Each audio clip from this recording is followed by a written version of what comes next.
Alrighty YouTube, another one of Kip's Clips. So today I'm going to touch a wee bit on, firstly I'm going to just make sure my audio levels are right because they were all over the place on the last broadcasts, so that's a bit better, should be okay. So today I'm going to touch a wee bit on the Knights Templar and the history surrounding it to Glasgow, where initially they were based in Glasgow, supposedly. And there is two weights to the argument. My thinking is whatever argument you prefer, whatever thought process you go down, I'll explain both of them. The symbolism, the names are there on purpose. Alrighty YouTube, another one of Kip's Clips. So who's that dude? So thanks to everybody in the chat there already. Michael was in earlier. How you doing? Good morning to you as well, Michael. Although it's 3:15 in the afternoon now over here in Grey, Scotland. James Owen, how you doing?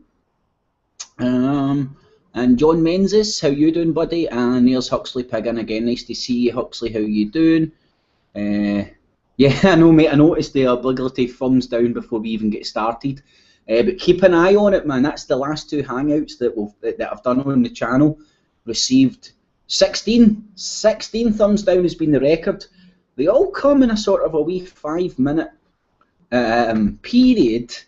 But hey, at least they're paying attention. Maybe they'll learn something. Who feckin' knows? So, yeah, I wanted to touch a wee bit on Knights Templars. I mean, let me just, where's a good place to start? Let me think. Good place to start. So I've done a lot on the Glasgow City Chambers. If you are interested in that, there's all the links there. You'll get it. The Glasgow City Chambers, black and white staircases, the goddess Isis, 33-metre long hall. Not to mention 6 Lucifers on one side and 6 Lucifers on the other side looking down the whole building. So if that interests you or tickles your fancy, go and check that out. There's another video I've done about this wasn't so much about the city chambers, but the surrounding architecture at George Square. Number 9 and number 11 George Square. Number 9 George Square has the fasci, the symbols which are under the Washington Monument there. Sorry, the Lincoln Memorial. Got the fasci in it, which is your symbol of corporatism, the symbol of fascism. Number 9 George Square was built in the 1920s by who? Glasgow City Council? Oh, no. We weren't Orwellian enough back then. Glasgow City Council never used to be Orwellian. It never used to use double talk. It used to be called the Glasgow Corporation. Fact. A lot of Glaswegians of a certain age will understand that because they'll know a lot of people that actually worked for what was commonly referred to as the Corpy, the corporation, Glasgow Corporation. They never used to disguise it under the veil of a council.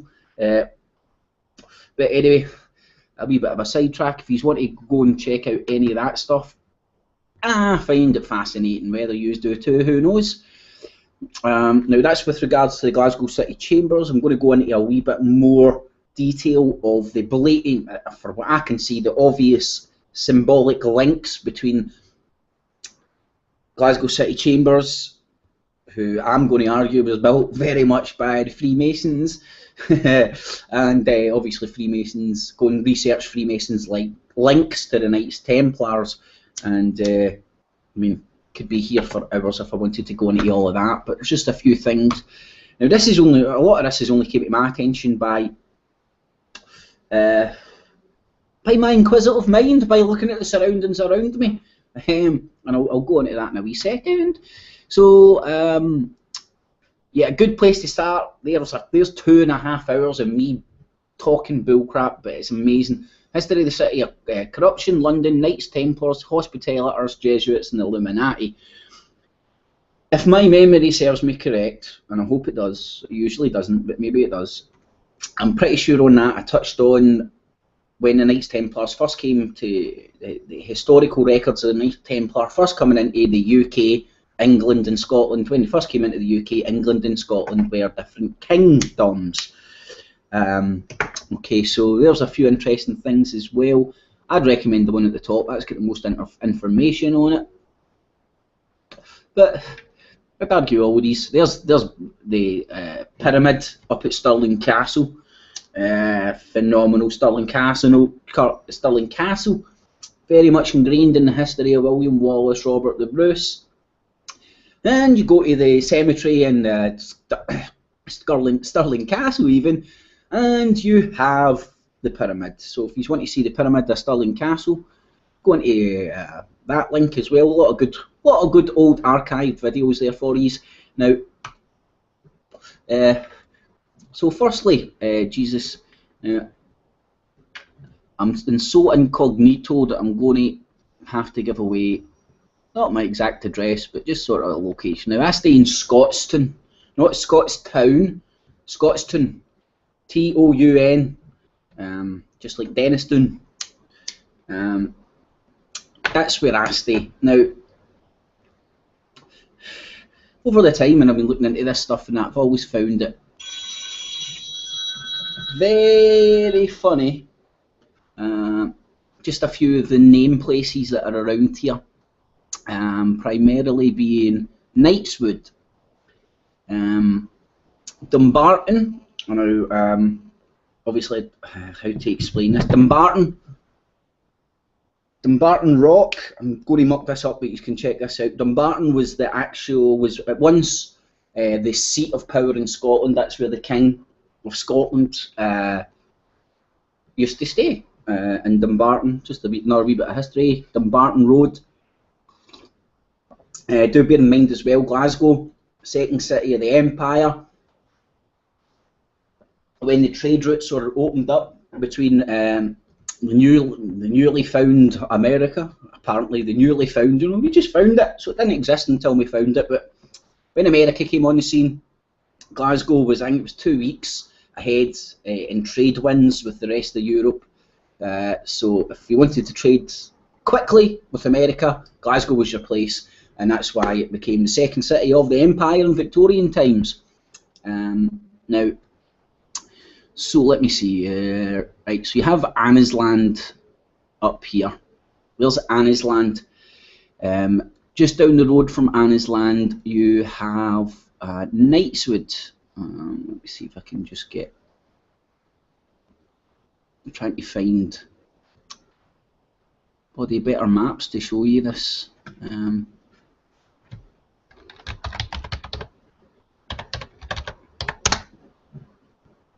Right, there we go. Knightswood. There's Knightswood. Now there's a wee burn that runs through Knightswood. North of the burn is called North Temple, and south of the burn is called South Temple. So you have Knightswood, Anniesland. Where's Anniesland Cross? I'm used to using this. Might be able to get on a wee bit better now with this. Or maybe not. There's Knightswood there. What I'm looking for is Temple. Now I will go on and Temple, Glasgow. Okay, so here's Temple. Now these names are always very much related to the Knights Templars. Anniesland as well as Temple. Temple Church, we know the headquarters of the Knights Templars down in the city of London, and Temple being the first headquarters of the Knights Templar in Scotland over in Edinburgh. Let me see if I can find that. Well, sorry, Midlothian, sorry. Over that neck of the wood. Right. So, Temple is the, now I've went into this 1,000,001 times. I think you will find all this information in the history of the City of Corruption, London. I go through it all and show you where I find all the information. This would be going on far too long if I went into that now. So you've got Temple in Midlothian, which is common historical fact. I hate using that word fact, but it's it's very much accepted. It's commonly accepted that Temple is historically the headquarters of the Knights Templars after the Crusades, when they were given lands by the King of Scotland at the time. After the Crusades, they were given land down in London, they were given land up in Scotland as a reward for what they'd done during the Crusades. Now bear in mind that the structure of Christendom at the time, you had the Pope, who was the man in charge. All the kings were subservient to the Pope, and then all the subjects were subservient to the kings and queens, so on and so forth. The Knights Templars were actually above kings and queens. They only answered to the Pope. That's why they had so much clout and were out of other people's jurisdiction and pretty much untouchable. So right next door to myself, hold on a second, it's Scottish summer for you, the wind is blowing a gale. No, I wanted Temple in Glasgow. Right, so here's Temple in Glasgow. Right next to Temple you have a place called Jordan Hill. There's Jordan Hill. Where else is Jordan in the world? What's next to Jerusalem? Jordan, right? So there's Jordan Hill. You have Knightswood and Annie's Land. I'll go on to explain Annie's Land as well. And then you have Temple just north of it. So whether the rumour's true or not, the names certainly are accurate. And there's no, for me, there's no denying the temple or theme running through the names of these places. I'll go on. People have done a lot better work on it than me and explained this. Here's the history of Drum Chapel, right? Who built all the medieval chapels? Just a coincidence? So just a few things I wanted to point out. Knights Templar formed in 1118 by Hugh de Paynes in order to protect the road to Jerusalem from Muslims and Jews. They were a combination of monks and soldiers, similar to the Knights Hospitallers, formed earlier to treat the sick from the Crusades. Both orders quickly spread throughout Europe, and it is probably in the reign of David I that both were endowed lands in Scotland. The Knights Templar were granted lands near Drum Chapel, Temple, hence the name at Annie's Land, Jordan Hill, named after the Middle Eastern land by the Templars, and the surrounding woodland that became known as Knightswood. Part of Knightswoods are named North and South Temple, both sides of the Burn States. Most of the Knightswoods estates were a detached portion of Jordan Hill estate, though much had an ancient and honourable history of its own. The name commemorates the Knights Templar who had been granted these lands and the wood for the services after the Crusades. I would also argue that they were granted a lot of these lands because of what the Knights Templars done. They were the first money lenders. At the time in Europe, Christians were forbidden to charge interest. They weren't allowed usury on money. The Knights Templars, now listen to this and notice how prevalent it is in today's society. The Knights Templars got around this loophole by not charging interest, but charging rent on loans. They loaned to kings, queens. That's how they gained influence in land, I would argue. Like, oh, Knights Templars, you done good, here's a big bit of land. I would argue it's more down to the money that the kings, queens and our aristocracy at the time owed them. Now that was just a wee bit of research I found there. History of Drum Chapel, Knights Templars should be what get you there. That's yeah, well, hopefully with the details on your screen you should be able to get to that. Now this was a very interesting, this is when I actually came across this just looking at the history of the area that I stay.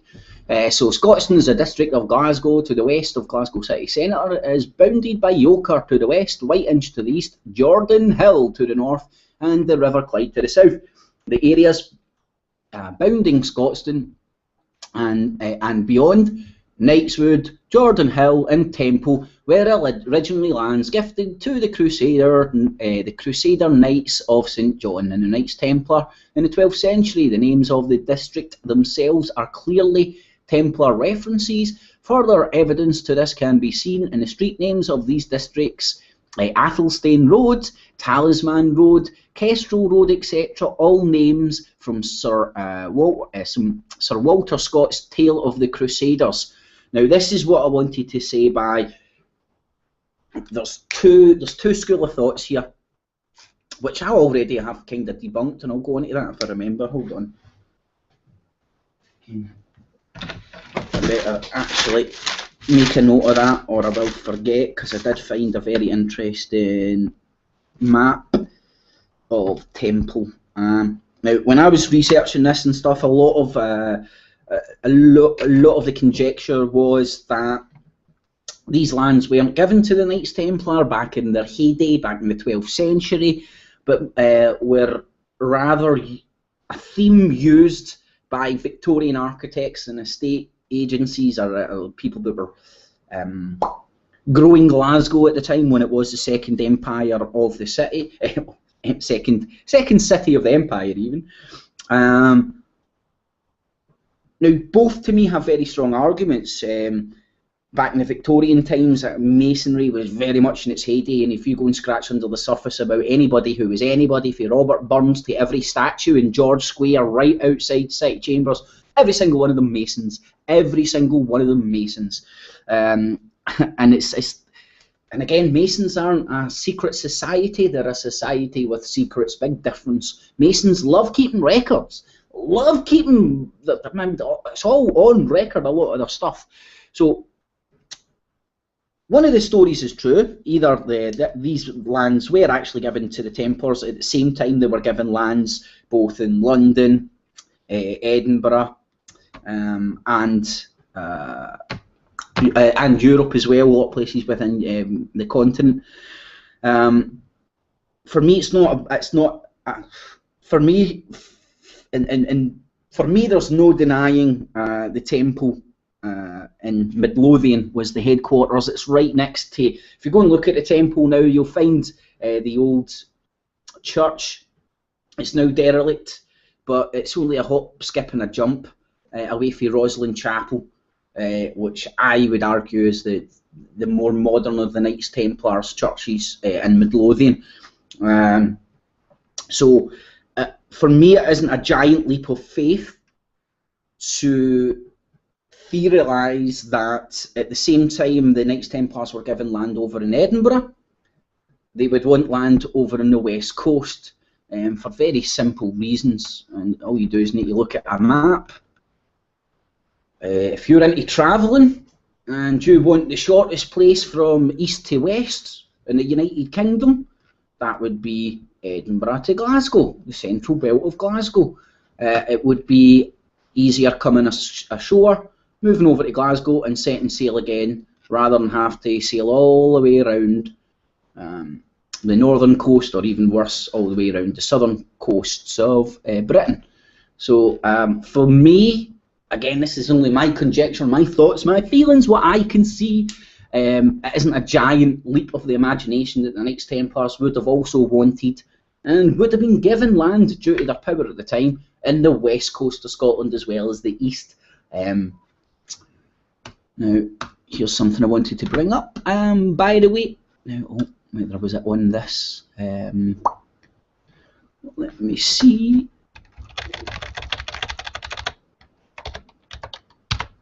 Right, here we go. As the fighting in the Middle East worsened, Cyprus became the headquarters of the order. Now, again, I'm not saying this is all verbatim. I'm saying it's a resource that I've hit on, which I can joining it together with a lot of past knowledge and a lot of past stuff that I've read and researched. Bring a hell of it rings true to me.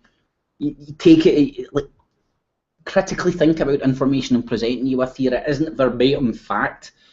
The masters of the Scottish Templars answered to the English master, who answered to the French master, who answered to the Cypriot master, the Cypriot Grand Master. Sorry. The National patriotism came second to the Templars' vocation. Globalism, still very prevalent today. The Knights Templars, the first international bankers.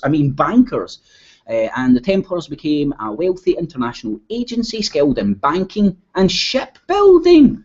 Shipbuilding, how interesting. And let's not forget as well, this is something I haven't really looked into myself. I've heard it in passing, I've never researched it myself.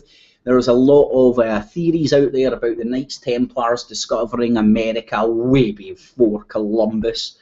I think there's a lot of weight to that. And if you look, and as I clearly said as well, during the Victoria era, Glasgow was the British Empire's second city, primarily due to its strong trade winds with America. Glasgow was the place to be if you wanted to trade with America. What came from America? A lot of tobacco, a lot of other stuff. So, did the Knights Templars back in the 12th century set up based at Knightswood, up at Temple, next to Jordan Hill and Drum Chapel? Were they situated there on the river on the banks of the River Clyde, ready to sail west to discover America and just not report it to anybody? Again, that's conjecture on my part, but just joining dots from other areas that I've touched on in the past. Now, the reason I wanted to touch on the shipbuilding thing there, not only the shipbuilding thing, is because what the hell? I wonder what's close to Knightswood, down the road from Temple, just down the road from Annie's Land, and I'll go into a wee bit of the name Annie's Land as well. And well, here's Annie's Land Road. I know exactly where I am now. There's Knightswood up here. Temple is just up here. Jesus, I'm still learning all this. Temple's just up here, I believe. Hold on. Might as well try and do it properly. There's Temple there, sorry. Right, so there's Temple, there's Jordan Hill, there's Annie's Land Cross, now called Annie's Land. There's Knightswood, there's Drum Chapel. And let's just go and have a wee look. What's right, and I mean right at the bottom. Let me see if I can actually do this actually. Where's the wee dude that I can place on the map? Right, so I'm looking for... I'm used to Google Maps, sorry about this. Right, so where's Annie's Land Road? There's Annie's Land Road there. Where's the wee bit that I should be able to drag him onto? I think it's here. Right, just to show you what's now down, apart from these dumps. Oh, Jesus, how do I get? Oh, shit, how do I get out of this?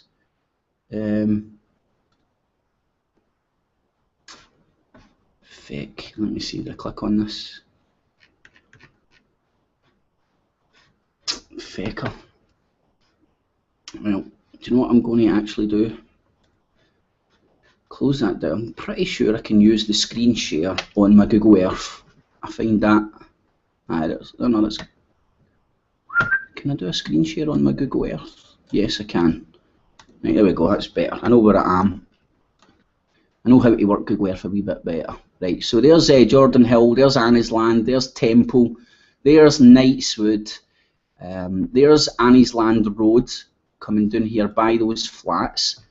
Now, let's just have a wee look what's right directly at the end of Annie's Land Road. Hopefully this will work. You should be able to see what I'm talking about. Time will tell actually whether this is going to work or not.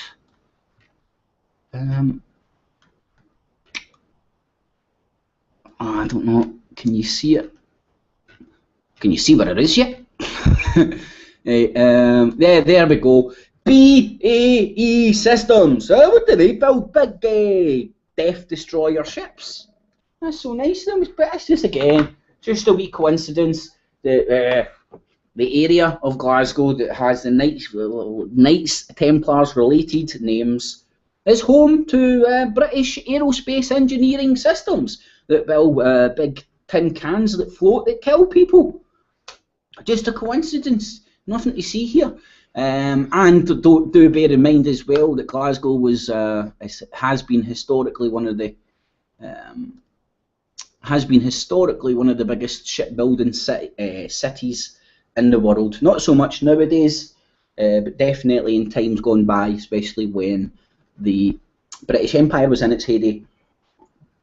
So, yeah. Let me see if I'll quickly jump into the chat. See if there's anything interesting going on in there. Right, so again, hi to everybody in the chat. There's Jean's Pretty Pups, the Stevie B Show. How you doing, Stevie? Nice to see you, mate. Liza's in. How you doing, Liza? There's Del Boy. How you doing, Del Boy? Lorraine Keegan. How you doing, Lorraine? Simon Boylan, how you doing, Simon? And Society is in. I heard the Ark of the Covenant was in Ethiopia. Yeah, I've heard a lot about that. There's a lot. Well, again, it's all, you hear a lot of different stories. Knights Templars are supposedly meant to have unearthed the Ark of the Covenant under the Temple Mount in Jerusalem. But there's, again, don't just stick to one story. Definitely, take everything into consideration. So let me just see. Menzies is pronounced Mason. So we've got a John Mason in the room. How you doing, Mr. Mason? So, yep, internet friends, it's begun. Good afternoon, Dale. Hi there. I managed to get here at the start this time. How you doing, Dale boy? I normally get here when Kip is wrapping up the show, so I only usually get to see the last hour or two. I'm glad you're at the start now, Dale boy. And Dale, mate, if you are watching any of these live hangouts after the fact, mate, still leave comments and stuff. I try to pick up as many as I can and get back to people. Hi to all, hi Steve, no need to be shy for doing good stuff. Yep, nice to see a lot of regulars in. Here's it. Well, in fact, while the chat room does appear to actually be a lot of regulars, stick in the chat. It's going to be doing the call-in thing again tonight at 10 bells. Again, everybody is welcome. I have an ability to... I've not done it yet, I've not played around with it, so I don't know the actual ins and outs of it, but I have an ability to nominate a moderator for the chat room. So people that have monitored the chat over the last couple of hangouts when the chat seems to be getting flooded with folk talking pish, let me know whether they're spoiling the chat room for the genuine folk. If they're spoiling the chat room for the the genuine folk, I'll stick a moderator in. Who it is, I don't know yet. We can cross that bridge when we come to it, and they can moderate the room. Ultimately, the room is for everybody. It's not my room. It's not their room. It's for everybody. So if these people are, if people are rocking up and spoiling it and deliberately trying to degrade the chat and stuff, we can just kick them out because yeah, time for free speech, but they're like, time's running out, folks. We ain't got time for muppets. They literally just come along and drain your time and drain your, I don't know, just drain your energy. But anyway, so yeah, batter into the chat and let me know if anybody's got any thoughts and feelings on whether I should add a moderator to the chat, or whether you were enjoying the chat over the last couple of hangouts. It's really up to yourselves. So I hate, oh dearie me. You'd think I was popular, but unfortunately it's just people chasing me for money I haven't got. I hate their pathetic gases, just lame people with no direction, dumbest of the dumb.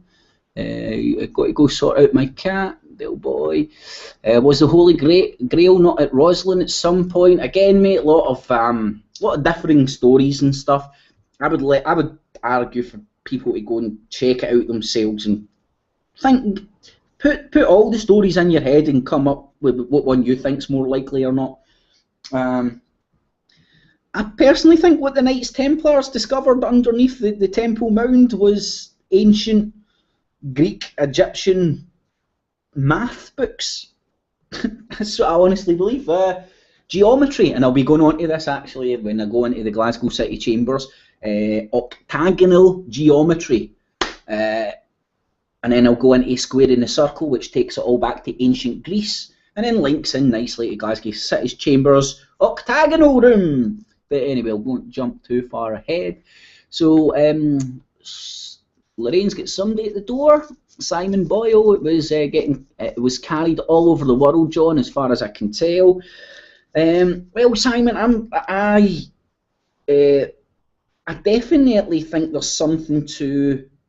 If you look over a lot of history, you'll sort of notice that the global, the world power, let's say the biggest world power, like the biggest country, the biggest entity that is in charge or had most technology, so on and so forth, has arguably been moving from east to west, from China to then Arabia.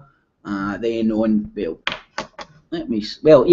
on to Europe, Britain, now America, and if it's moving east, where does it go again when the seat of power moves from America? Well, it would go back to what we report as the Far East. Daily Mail story 3 years ago. I remember being amazed it actually claimed to have the original. I couldn't believe it. There's Gary Maskell. How you doing, buddy? Nice to see you. I would love you to stick in a search. Oh, there we go. Oh, nice. You read my mind, Gary. Nice one. Because I certainly would love to have a look at that myself. And that's the beauty about doing this live and not having anybody up on a pedestal telling you what's right and what's wrong and what to believe. It's meant to be people coming together and exchanging and ideas and whatnot, and helping each other come into a better understanding. Let me see. I know those things can sometimes muck up the old Google searches. Daily Mail online. Let's have a wee shifty at this. And thanks, Gary, for sticking that in, mate. That's what the chat room is all about. So just they've been looking up the whole record. So let's have a wee shifty at this. What date is this? 2011. Well, this will be the first time the world sees the Ark of the Covenant. Leaking roof in Ethiopian chapel will lead to relic being revealed. Well, this was 2011. I would like to think if it had been revealed, I would have heard about it, but I haven't. So whether this was just blowing smoke, who knows? Ark contains 10 commandments God gave to Moses on Mount Sinai. One holy monk is the only person allowed to see the holy box. The holy box. I thought the Pope had the holy box, but anyway. But you'll need a hand-carrying metre-long wooden structure to the new home. Very British problem. A leaky church roof could be about to give the world a chance at a glimpse of the legendary Ark of the Covenant. That's because the claimed home of the iconic relic, a small chapel in Ethiopia, has sprung a leak, and so the Ark could now be on the move. The Ark, which the Bible says holds God's 10 commandments given to Moses on Mount Sinai, is said to have been kept in Axum, on the chapel of the tablet, adjacent to St Mary of Zion Church since the 1960s. According to the Old Testament, it was first kept in the Temple of Solomon in Jerusalem for centuries until a Babylonian invasion in the 6th century BC. So yeah, everybody go and check that out. Give that a wee read. Again, more food for thought. So thanks for that, Gary. They've been looking for the whole records. I'm Society logged in twice, sorry. Alright, no worries, mate. Going to say we're Society. Yes, same avatar. So sorry about that, Society, no worries. There's James Owen. Yes, Kip, I was deleting them as spam the other night. Right, well, again, mate, like everybody stick in their tuppence worth in what was happening in the chat. I mean, it's very hard for me to monitor, especially when it was getting as busy as it was getting. So everybody, the people that have been here for a long time and stuff, and that I do know are genuine watchers, listeners, whatever, leave your comments and stuff, and I can happily put a moderator in the chat if that's what it takes. It's sad you have to do that, but ultimately, man, I don't want these ball bags spoiling it for everybody else. So yeah, brilliant chat about the Ark of the Covenant in there. Let me just refresh and see if there's DJ Moorin. How you doing? My box is holier than your box. You've been speaking to the Pope, Huxley. DJ Moore, damn, I'm having a hard time not checking out the rack on the chick in the red bikini. Good morning, fellows. What chick in the red bikini? I'd like to know what you're talking about there, but anyway, so let me see if I can get back to Glasgow City Chambers and whatnot. Just need to find the bloody right slide now. Here we go. Right, fecked up in the Google Maps. Google Maps sucks. I prefer Google Earth. But anyways, so where's we? Just talking about BAE Systems being right next to Knightswood, right next to Temple, right next to Drumchapel, right next to Jordan Hill in Glasgow. Lot of speculation that it was land given to the Knights Templars back in the 12th century by the king, when he was, and I would hang my hat on that the Knights Templars were given land in Temple, Midlothian, right next to Roslin, which is famously known for Roslin Chapel nowadays. Now, what I wanted to go into a wee bit, now this was the Scotsman doing a Knights Templars section as well. This was back in 2011, I believe. No, 2005, sorry. This was updated last. Now, what I want to go on to Glasgow City Chambers. I've laid out my thoughts and feelings about the area in and around here with regards to its links to the Knights Templars and street names as well. Where was the Scotstoun one? This was the one, yeah. By way of this explains the Annie's Land bit, so this is what I wanted to touch on. By way of discretion, significant amount of confusion surrounds the origins of the name Annie's Land. Local residents believe it to relate to an unknown Mary who was the superior of the land in the area during the early years, which could be possibly true, and then I would argue she was obviously very well versed in Masonic teachings and named all these areas in homage to the Knights Templars. So either way I look at it, taking the skeptic's point of view without completely buying into the first website that pops up, it's definitely got Knights Templars and Masonic connotations. However, this is at best appropriate. Others, such as famous Glasgow historian Jack House, propose that the name is a corruption of annual land. Now, the reason I wanted to talk about this, go and look at the Knights Templars, how they found a loophole to be allowed to allow them to charge interest in Christendom, because the Bible tells you not to do usury, not to be a user. But the Knights Templars, being the first international banks, we need to charge interest on our shit. So they charged rent on loans. So anyway, just a wee caveat. And so annual land, the Knights Templar having rented a hospice on the land for the federal superiors on an annual basis. The truth may lie somewhere in between those theories. It is known that a hospice did indeed exist in the area. The Gaelic word for destitute and infirm are annis and affam, respectively. Joining either affix with the root land creates the phonetic Annie's Land. So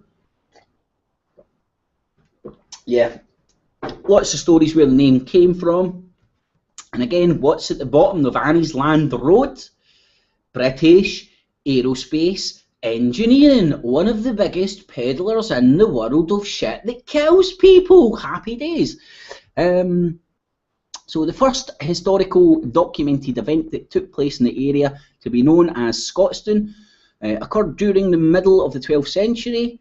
Summerled, Summer Raider in Old Norse, a military and political Regulus, or king of the Scottish island, of the Scottish Isles at the time, that united Viking and Scots under the reign through a series of opportunistic battles. At one point, Somerled's kingdom stretched from the Isle of Man to the Butte of Lewis. The Viking Scots, known as Gal Gael, literally meaning foreign gales, dominated the seas. However, new enemies arose in the east, most notably Malcolm. That'd be the 4th of Scotland, I believe. Malcolm's army had made inroads in the west coast, and eventually Somerled assembled a fleet of 164 ships and an army of 15,000 men at Greenock in 1164 to repel them. He advanced to the centre of the Stuarts' own territory, to Renfrew, which he intended to capture.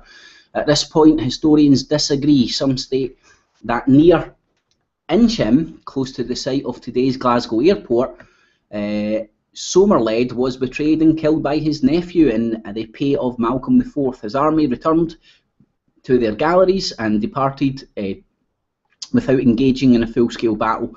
Others, such as Rogerson in the Symbolism of this Sanctuary, 1958, maintain that a great battle did take place on the land now known as Scotstoun, where Walter Fitzland, the first High Steward of Scotland, being credited as the victor there, which is what is certain is that Somerled and his son Gilbert were slain, and following the death of their great leader, Somerled's army was greatly dispirited and retreated from the area. The chronicles of the day attribute the victory to the entreaty of Saint Kerrigan, also known as St Mungo. St Mungo, you will find, well, Glasgow City Chambers, the saint of the founding saint of Glasgow is St Mungo. Accounts differ as to whether Somerled was buried on Iona or at the monastery of Saddle. Iona, again, I've not even scratched the surface on Iona. Iona is a very interesting wee isle. Reportedly the birthplace of Christianity in Scotland, but that's for another day. So yeah, that's a wee bit of the history about Veracity, Scotstoun, right next to British BAE Systems, where they build a lot of love bombs and bullets and ships and stuff. Right next door to Knights Woods, which is right next door to Temple, which is right next door to Drumchapel, which is right next door to Jordan Hill. So whether the names are actually related, or map, that's what I need to go to, the map. Now the reason, well, a lot of them say that the names didn't appear on maps until the 18th or 19th century, during the Victoria eras, when Glasgow was very much expanding due to it being the second city of the empire. Although I did see something, and hopefully I will be able to find it. Notes, topics, maps, Glasgow. No, oh Jesus. Oh, no, Knights Templars, Knights Wood and Temple. Right. This was it here, I believe. Now this was Glasgow's West End, Great Western Road. Welcome to this one alone. Well, let me just quickly go down here. Map from 1795 showing Annie's Land Toll. Right, Annie's Land Toll is there. Temple, right north of Annie's Land Toll. That would be Jordan Hill down here, I believe. It's called Gartnavel, which is still there. Oh no, sorry, there's Jordan Hill there. So you've got Jordan Hill. Across the road from Jordan Hill, you have Temple, and then off this map, do you know what I've just noticed actually? I don't know if you can read that section underneath Jordan Hill. Now this is obviously, and it says A.W. Houston E.S. something. So is that A.W. Houston's estate? Or H.W. Houston Esquire? I'm not 100% sure. Maybe more people with more knowledge of that, the language back in the day, will be able to tell me about that. What I do find very interesting though, which I didn't notice before, is my surname is Houston. Surprisingly enough. But yeah, so there's a map from 1795 showing Jordan Hill, Temple, Knightswood. See, there's Temple there, Knightswood right there, Knightswood right to the left up. I don't know if you can see my cursor. Annie's Land, which is next to a toll. Knights Templars were paying the piper is what the Knights Templars, the bankers, are all about. It's a racket. A toll bridge. You need to cross here. Well, we've got guys on horses with big swords that will chop you up unless you pay the piper. But what I found interesting, which is contrary to a lot of the information that disregards the Knights Templars having this land back in the 12th century, say that it didn't appear on maps until the 18th or 19th century during the Victoria era. Now here's a map from, no, is that a link? No, that's no, damn it. But here's a map from 1684 apparently, showing the area around Annie's Land. Now I better just read this. The map below was surveyed in the late 1500s and published in 1684. It's rather confusing because north is the direction to the right, just so you can get your geography, and the eastward route towards the city follows the course of the river downwards. So basically up is east and left is north. So let's have a wee look at this map and see what we can see on it. Well, there's Jordan Hill. I don't know if you can see that, Jordan Hill. There's Temple, right next to Jordan Hill. There's Chapelton, which I would argue would probably be Drum Chapel. Now there's now this is obviously wrote in old language that Old English or something, I don't even know. You do have to use, there's Scotstoun there. Spelt with a, yes, spelt correctly, Scotstoun there. They're right down the bottom. You can see Scotstoun, then you can see Jordan Hill, and then you can see Jesus, I've lost Temple. Where the hell was Temple? There's Temple to the right of Jordan Hill, right in the middle. To the north is where I believe is Annie's Land, Fairfoot or something. Now, trying to read between the lines and decipher this language that I clearly don't understand, there's a word that looks like Craig with a K, not with a C. Craig has. Is it mere do I see similarities to the modern day knights? The word knight. So is that Knightswood there? Again, that's just my speculation. But there you clearly have Scotstoun, and where Knightswood is, and Drum Chapel is, you have Chapelton, or a Chapeltown. Then you've got Jordan Hill, and you've got Temple. So back in 1684, on a map that is reportedly surveyed in the late 1500s, you have Temple, Jordan Hill, Knightswood. Well, again, that's my speculation and my conjecture, because that could be completely wrong. Who knows? I'm just having a wee look on this, see if I can see anything else of interest. Scotstoun's clearly there as well, and to the left of Scotstoun is now where British aerospace engineering systems are. I think that's the only section I really wanted to show from here. This is those maps. Yeah, so this apparently contradicts a lot of the other information I found out that that theorizes that these names didn't exist until the Victorian expansion of Glasgow in the 18th, 19th century. So again, for me, it looks very clear that the Knights Templars were rocking about this neck of the wood. And again, do keep in mind where it is.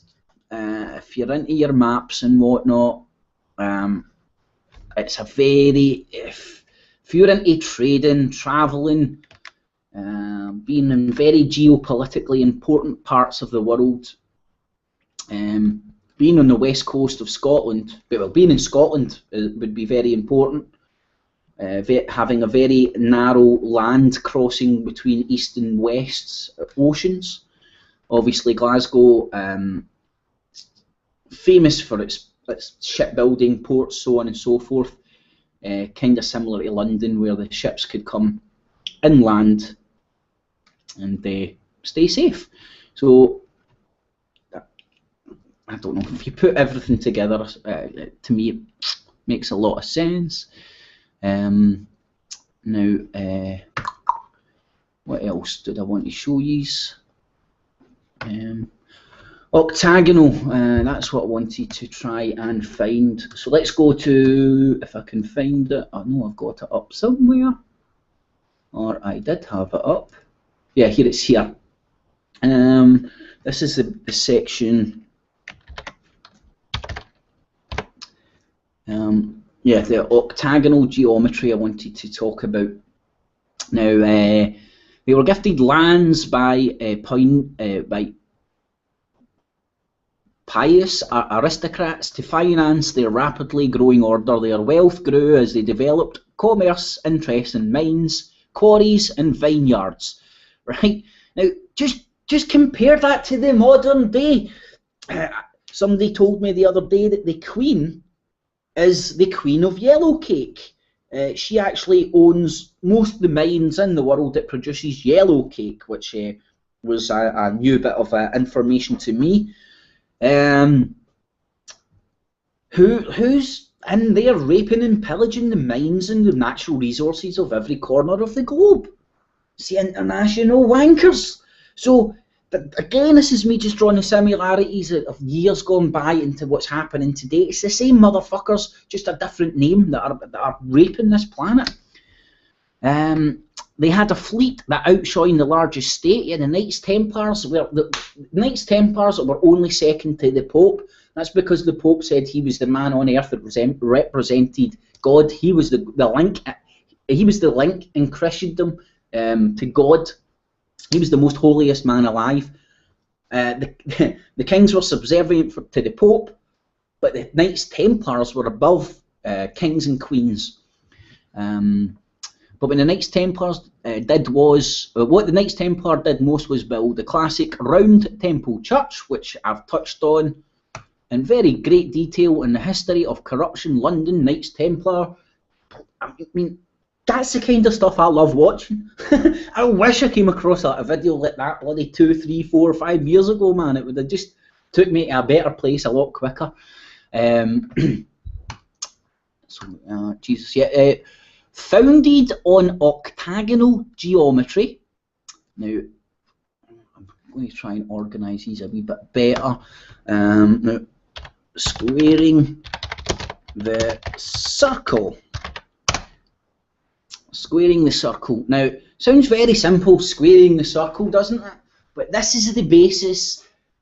It's the basis of all architecture. It's the basis of all masonry. It's the basis of how to be able to get a pen and I don't know, a scribe, I don't know, a Fred Flintstone chisel and a bit of a slate and draw something, and then have the ability to bring that around in reality into a 3D structure, so on and so forth.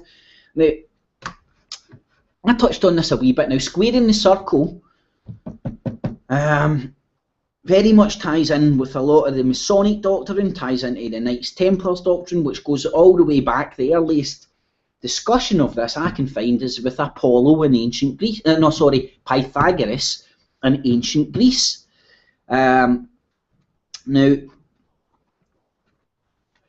and again, there's a lot of theories out there that Pythagoras didn't even come up with pi himself. It was more because he was part of an occult. Yes, Pythagoras was part of an occult. And if you want to find a really good source of information, I direct people to this all the time. And Jesus, I can't remember the name of it. Math.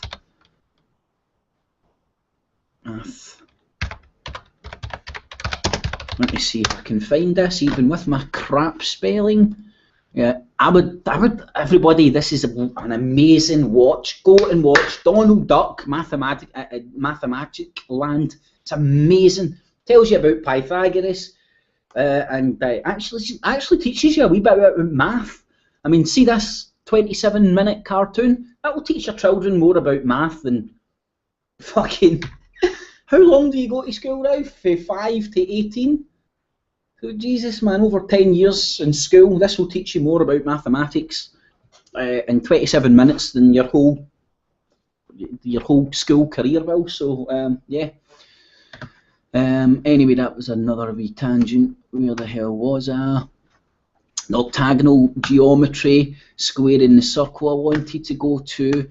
And again, these are wiki facts, but what I'm saying is Pythagoras, pi, P-I-E, okay, write down pi, go and, hold on, let me see if I can find that, pi, mirror, image, let's see if I can get an image for this, sure, yeah, there we go, brilliant. Google never fails to impress. So there's pi, right? There's 3.14, right? Coincidence? I think not. This is like, see, before the internet and the fucking, I'm saying this very much sarcastically, but shit, I forgot to fucking name it. The Tor network existed in all these secret ways apparently to communicate. How did these secret societies communicate thousands of miles without any electronic information? They communicated in code, mirror language, secret meanings, so on and so forth. I mean, I'd find it very hard for you to convince me otherwise. So, pi, it goes back to Pythagoras, back in the Greek, the Greek Empire. I would argue, and a lot of mathematicians out there argue that well, I would say the Egyptians, but whoever built the pyramids would have had to have known pi to be able to build the pyramids. The little I do know about math, thanks to Donald Duck, I would agree with that, even with my limited knowledge. But yeah, there's pi, right? Write down pi, put it in a mirror, and you get 3.14. So is the word pi been a way of communicating this little wee number that is so hard to find but is so important to uneducated people to be able to, for them to build structures that are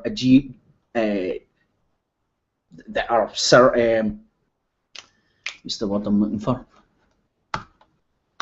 Brain fart and a half, man.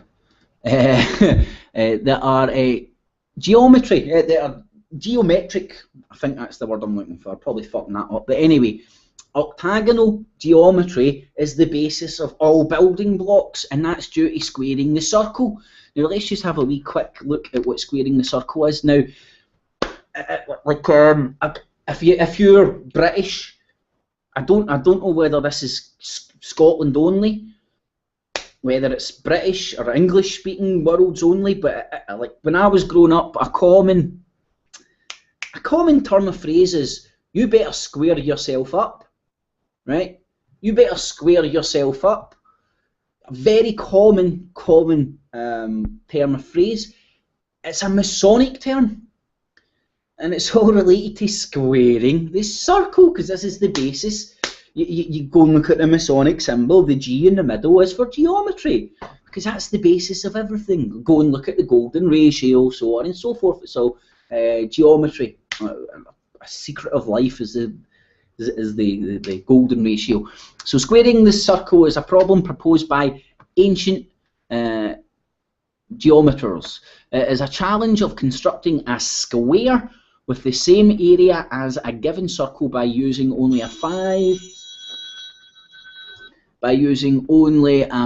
number step with a compass and straight edge. Coincidence?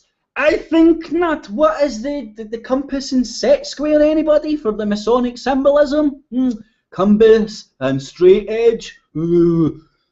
Set square, straight edge. Is it a giant leap of faith? Can you see the similarities here? Can you see where the ancient knowledge goes back down to? Jesus, man, you would think I was fucking popular with the amount of bojos phoning me.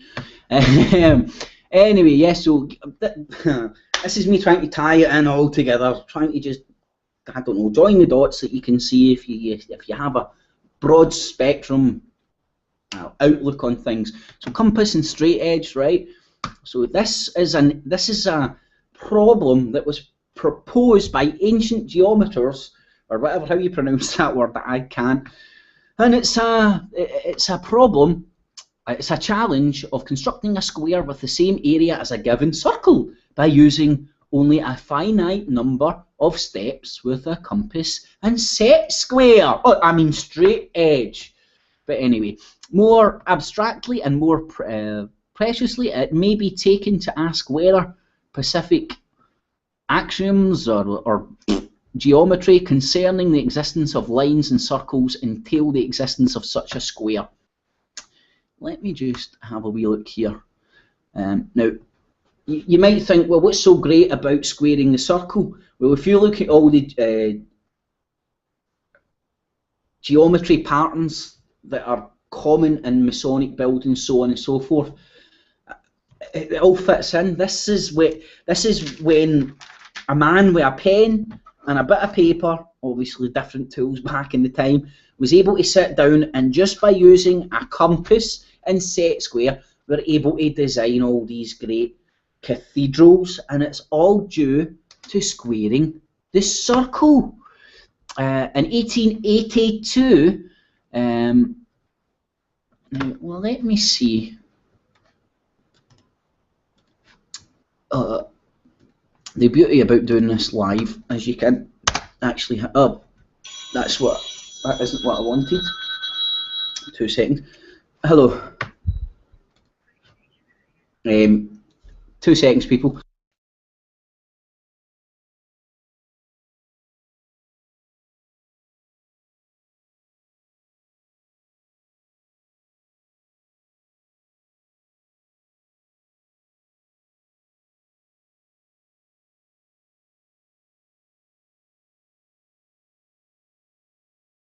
Speak to you later then, alright?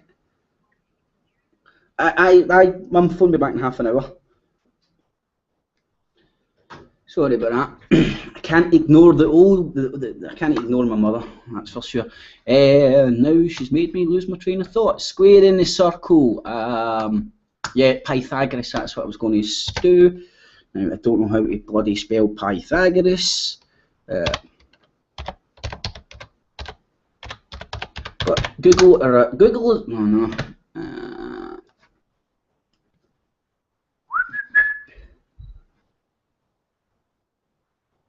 Right, there we go. Thank you, Google, spell check.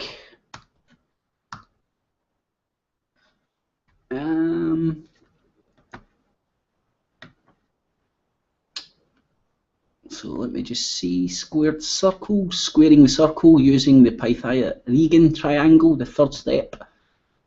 Squaring the circle, just trying to find a good proof of surface and squaring the circle, solutions, the problem with a square inside a circle.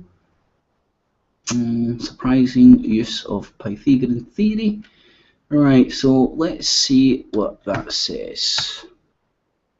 Oh, Jesus. Well, it is the ratio of the circumference.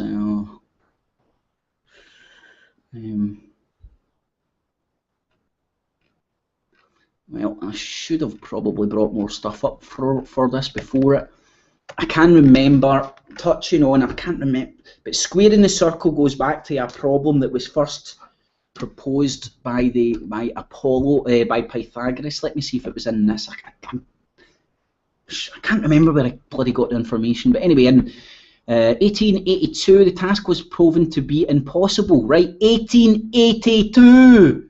It was impossible back in 1882. As a consequence of the Linderman-Weiser-Trask theorem, which proved that pi is as transcendent rather than right, okay. Let me see. Let's go back to history. Right, methods to approximate the area of a given circle with a square were known already to Babylonian mathematicians. The Egyptian rhymed papyrus of 1800 BC gives the area of a circle as that, where d is the diameter of the circle and pi approximated to that, a number that appears in the older Moscow mathematical papyrus and used for volume approximations. Here, the first known Greek to be associated with the problem. Now, he must have been a Pythagorean, I believe. I don't know that his name doesn't ring a bell. Was a pre-Socratic Greek philosopher born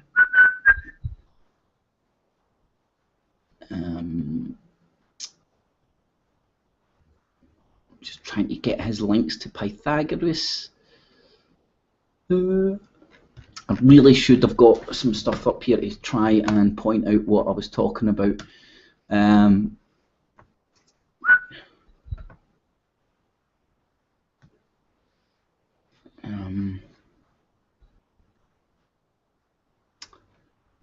Right, well, unless you want to sit and listen to me humming in hand for ages, that's something I'm going to have to elaborate on another time, because at this present moment in time, I can't seem to just find the links that I'm looking for. Squaring the circle has always very much been part of architecture, masonry, the plans, building the plans for this stuff. Right, so the octagonal geometry, well, I would argue, relates to squaring the circle. Squaring the circle leads you to all the very common shapes that we're familiar with, which are often referred to as the New World Order symbols and whatnot. You have to have the skill of being able to, there's the flower of life, I believe, squaring the circle gallery. So although I haven't fully explained it, I hope I've sparked off your interest for you to go and dig in a wee bit deeper. And hopefully another time, another place, I will be more well prepared to show you this. What I should do now is, let's see, squaring the circle, Donald Duck, mathematical land. So covered the area, the links to the Knights Templar. That would be a really good place for you to get more information on this. The octagonal geometry, and now I need to find topics. Glasgow City Chambers.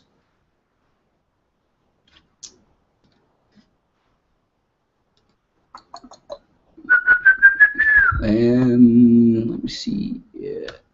Right. So yeah, in Glasgow City Chambers, there's a lot of very interesting things. I've touched a lot on a lot of them. Glasgow City Chambers. Well, let's have a wee look at Glasgow City Chambers. The marble staircase. Now notice it only mentions one staircase. Never mentions the fact that there's two. There is a white staircase and there's also a black staircase. Let me think of the north, east, south, southwest. So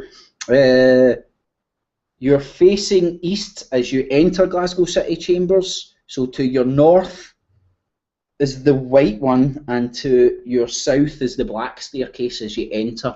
Glasgow City Chambers. The black and the white, the duality, the very, I don't know.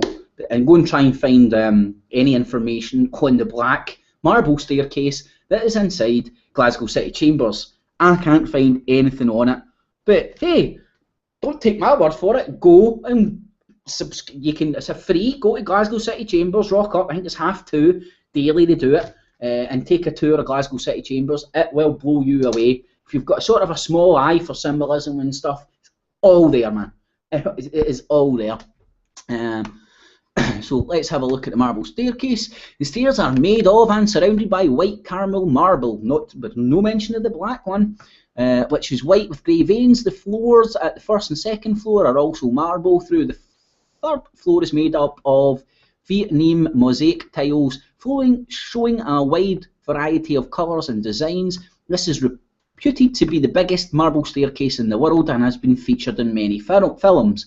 Well, when I went and took the tour, got this, and it's quite disappointing, man. The person, and no taking anything away for the lady, but the person that does the tour is the receptionist, and she's given a booklet that gives you a couple of bullet points about the building.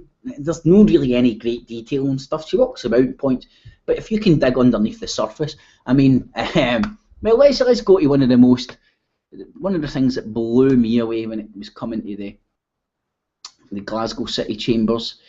I'll just mute this up because I think this is me showing video when I was inside Glasgow City Chambers. So let me just see if I can show you this. Again, if you've got the eyes to see it, man, it's kind of unbelievable. You see this. This is inside Glasgow City Chambers. What you can't quite see there because it's all blurry and stuff, this is the main roof. Right between those people there is a sort of a light well, if you would call it, that goes right down to the entrance.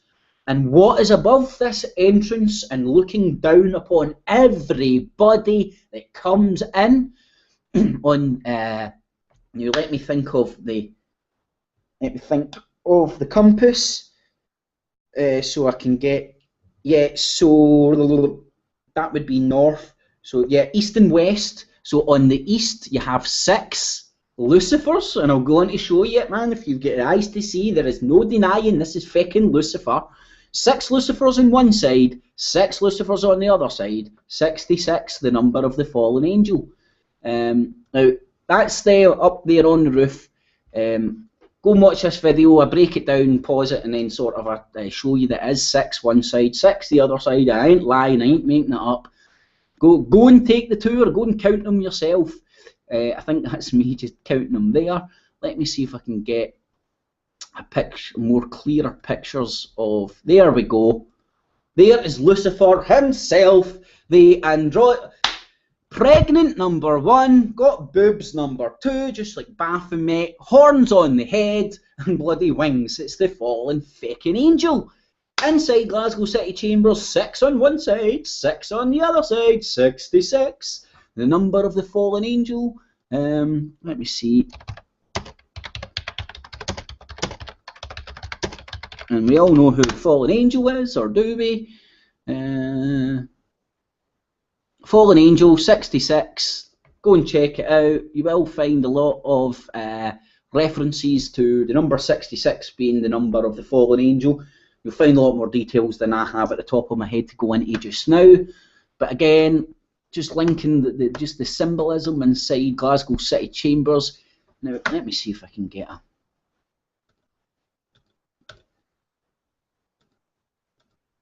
Now, as you can see, it's clear as day. For me, that is clear as day. That is Lucifer.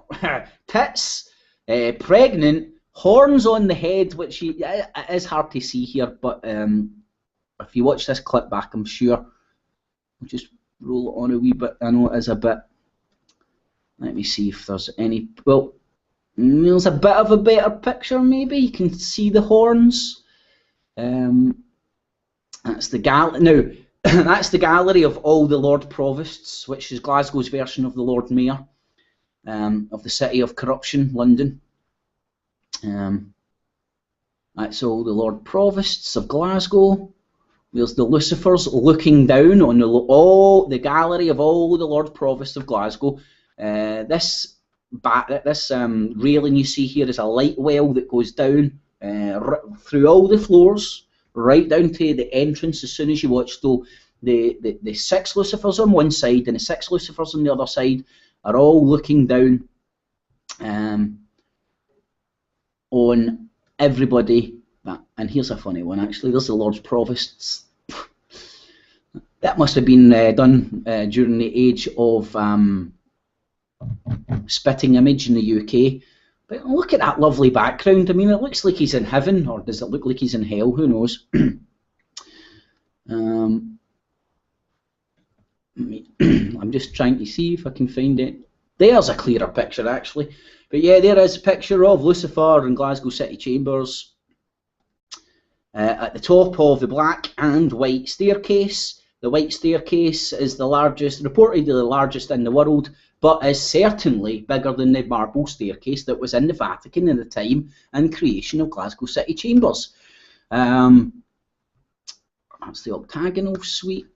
So to reach, having entered the building, continue forward to the reception desk. You'll be required to join, blah, blah, blah. Turn left. If you turn right, you go up the black staircase.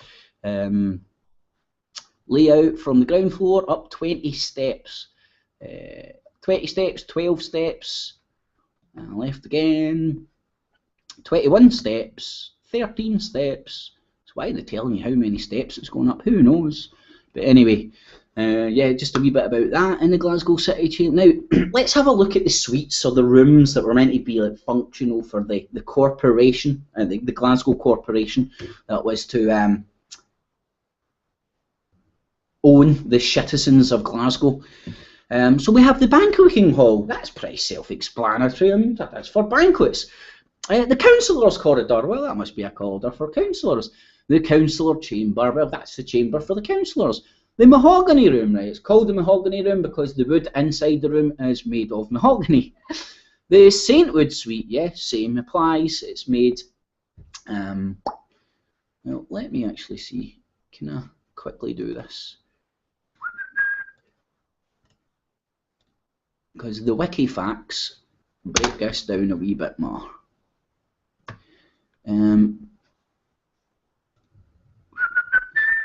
It's a wonderful day, it's a wonderful life.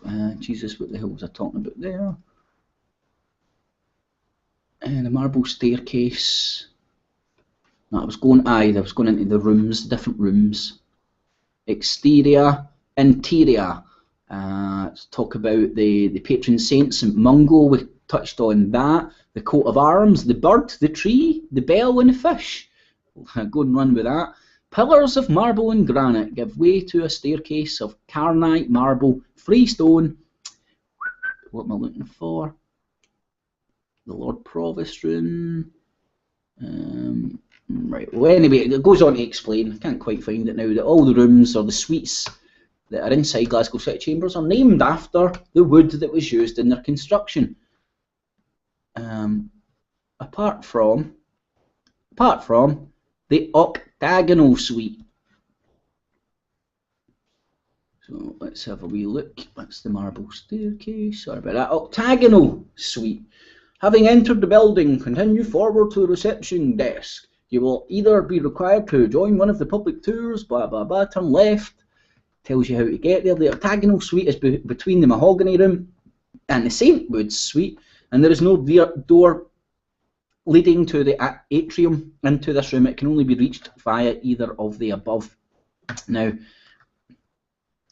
I don't think I've done this yet, or did I? Was this the search that I'd done? When I first heard that there was an octagonal room in Glasgow City Chambers, it blew me away because I was aware of the octagon, because this all comes from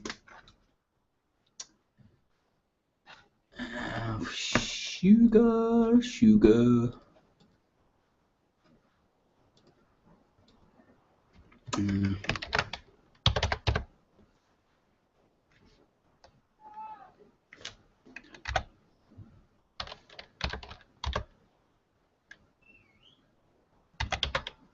Shit, where the hell was that? I was finding we were talking about. Was that in the Scotsman? I believe it was in the Scotsman one, wasn't it? And they talk about the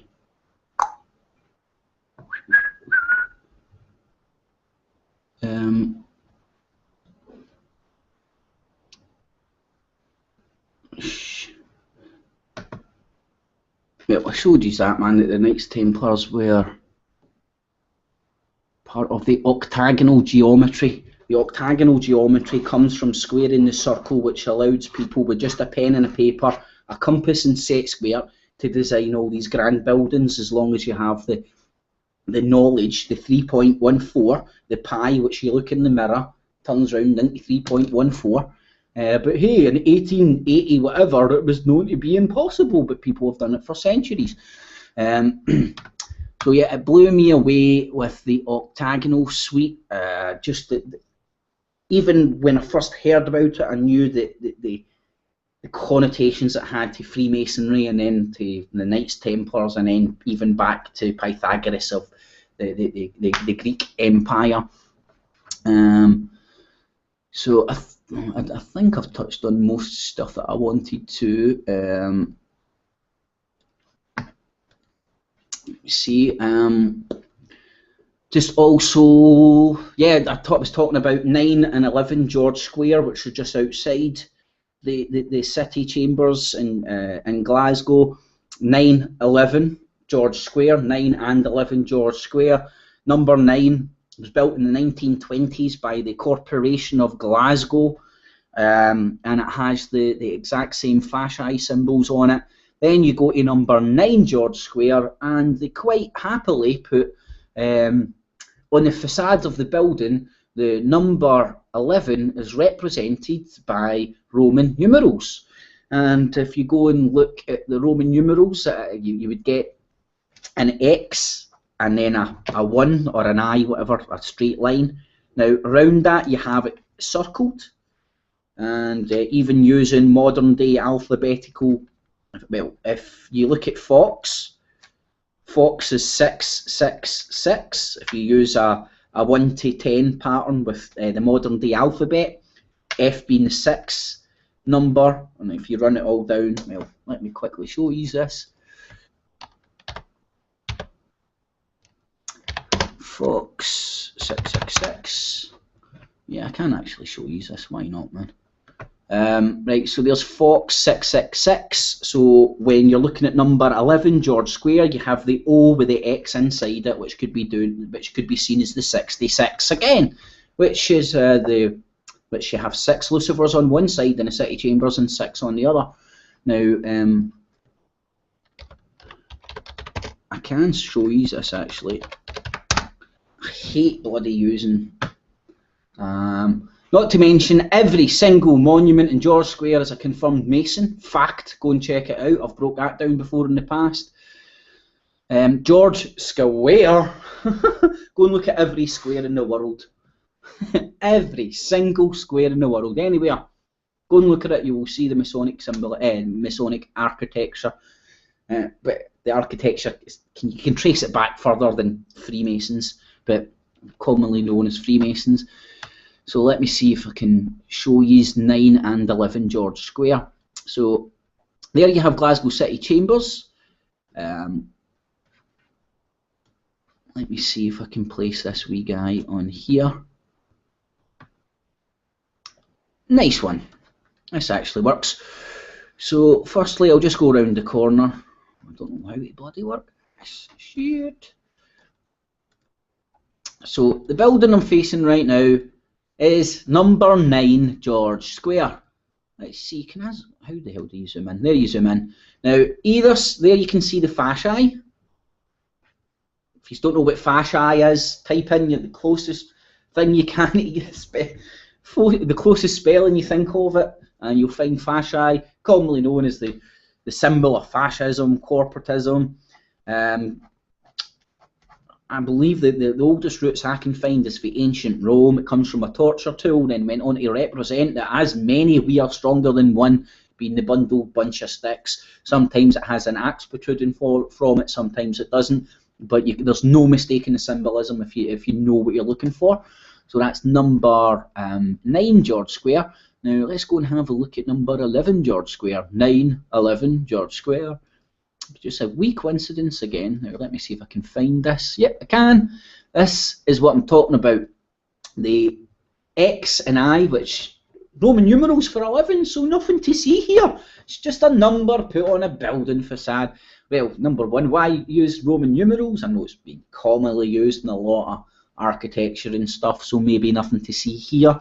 But then you can't take away from the circle around it being a 6 and the X being a 6. 66. Maybe I'm seeing things that aren't there, or maybe I am seeing things that are there. Let me see if I can find a wee position to show you Scotland's Statue of Liberty. Although it's not Statue of Liberty, it represents truth. Not a lot of people know that Glasgow has its very own Statue of Liberty. Exactly. There you can see it there, not in great detail, I must admit, but clearly see the torch bringer. Here's the torch bringer. Is it Isis? Is it Lucifer? No, it's the Statue of Liberty. No, I mean it represents the Lady of Truth. Bullshit. You've always got the light and the dark. You've got the light side that they feed to the peasants and the people that haven't got the eyes to see. Then if you dig underneath the surface,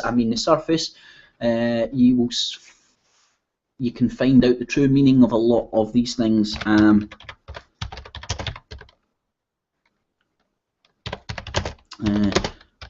Sugar. I'm going to see if I can quickly find better pictures. So there's the Statue of Liberty. Okay. There is Glasgow's Statue of Liberty. See the resemblance? See the resemblance? Or is it just me? Now, here's another wee interesting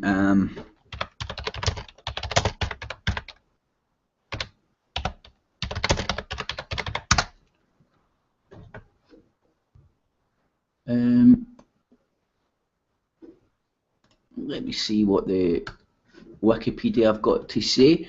How many heads did the Whore of Babylon travel? And it meant the Whore of Babylon riding the 7-headed beast.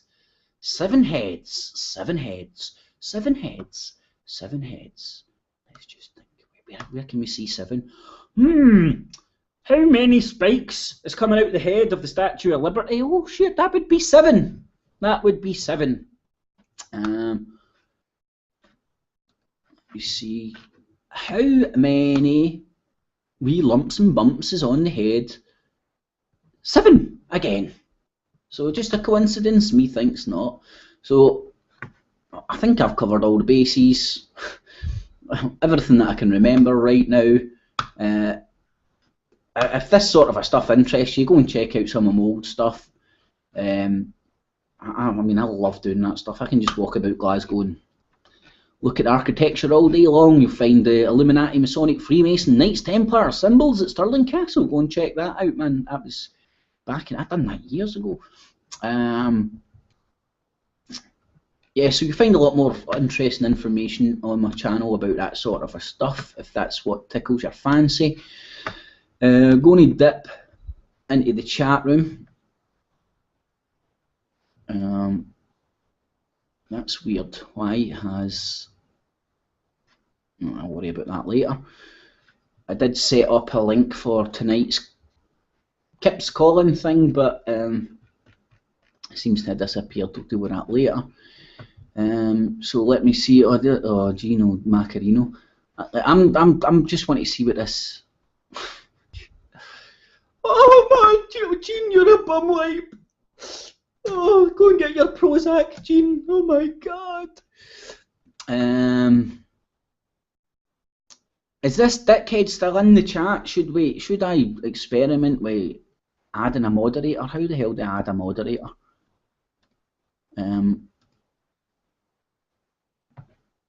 Right, who was last in the chat? Right, there's Jean's Pretty Pups. Jean, I'm going to add you as a moderator. Let's see if this works, or I'm going to try to. Right, so Jean, see what you can do in the chat. I mean, the guy isn't even, he's not even like entertaining people with his insults. John Menzies. See, this is what, this, in fact, moderator is the way to go, man, because feck this shit. I'm wanting to dip into the chat and find relevant fucking comments about what we're chatting about. No, this ball bag's fucking crap bouncing. Oh, have we beat 16? Nah, only got 9 thumbs down this time. So happy days. Love it or hate it, at least you fucking rate it. So let's see if there is actually any sense in the chat, man. I know this ball bag will just fucking open up new accounts and stuff, but at least it might put him off for a wee fucking second. And Logan, you've fucked up your own chance of even coming into a hangout and having the ability to shout at me, you ball bag. I mean, Jesus, Joni.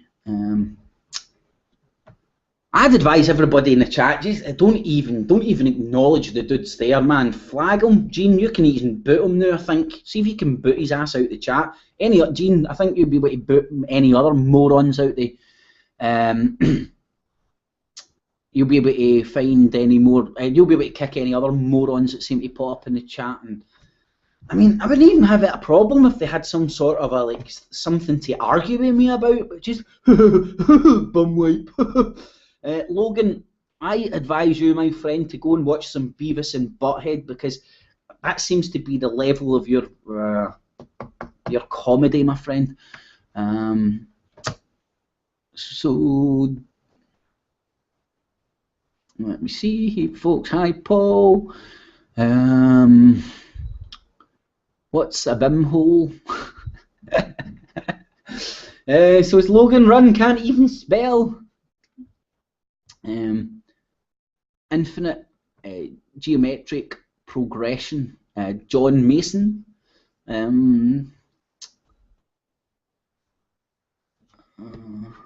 Hi Lorraine, there's Paul Gilden. How you doing, Paul? Free internet TV sport channels are a good place to troll. Ben Time Traveller, I don't know how you doing, Ben.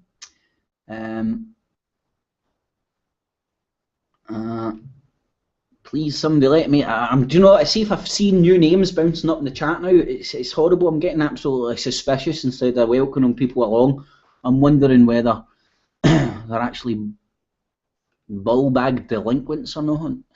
Anyway, Ben Time Traveller, if you're genuine, mate, and you're here to enjoy, thanks for joining. James Owen, Paul Guild, John Mason, Huxley. Ever seen a Gasrumption gyrator? I just seen one in the garden.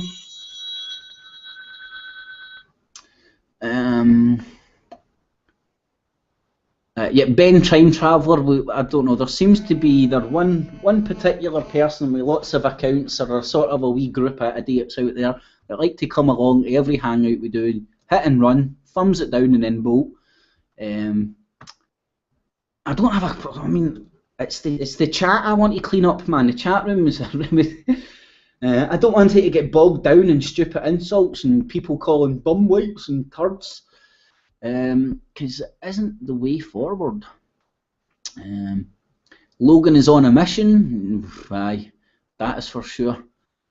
Anyone is allowed to join the hangout tonight. The link to join is in the description of the scheduled event. Yep, Stevie B, it is. It works. It's tried and tested. Everybody can come in. Fucking load of bumholes.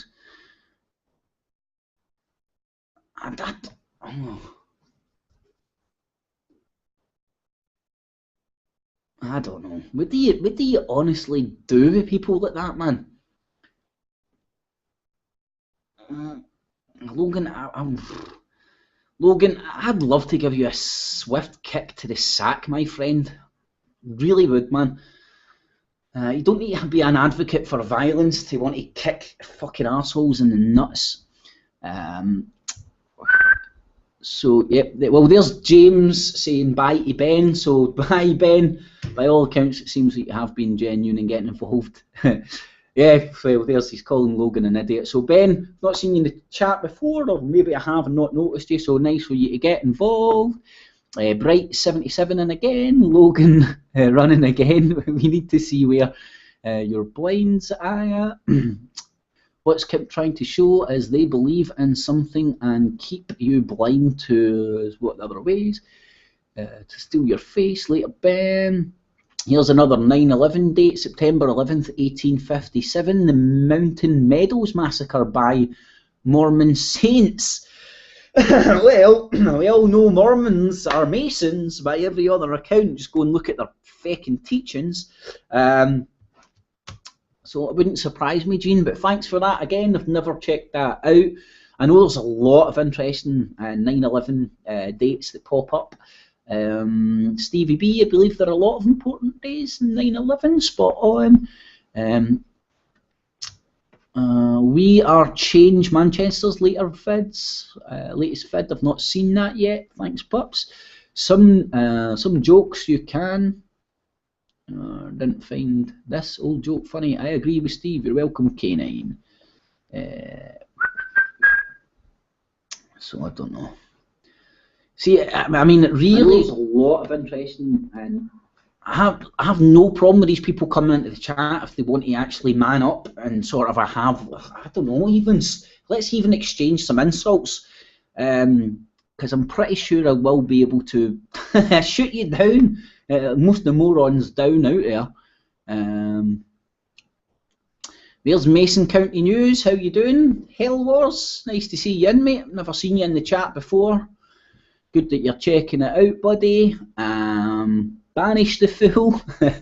And by the way, I'm not favouring Gene by any accounts. Gene was just the first person I know that's been in the chat that's been genuine that I could stick in as a moderator.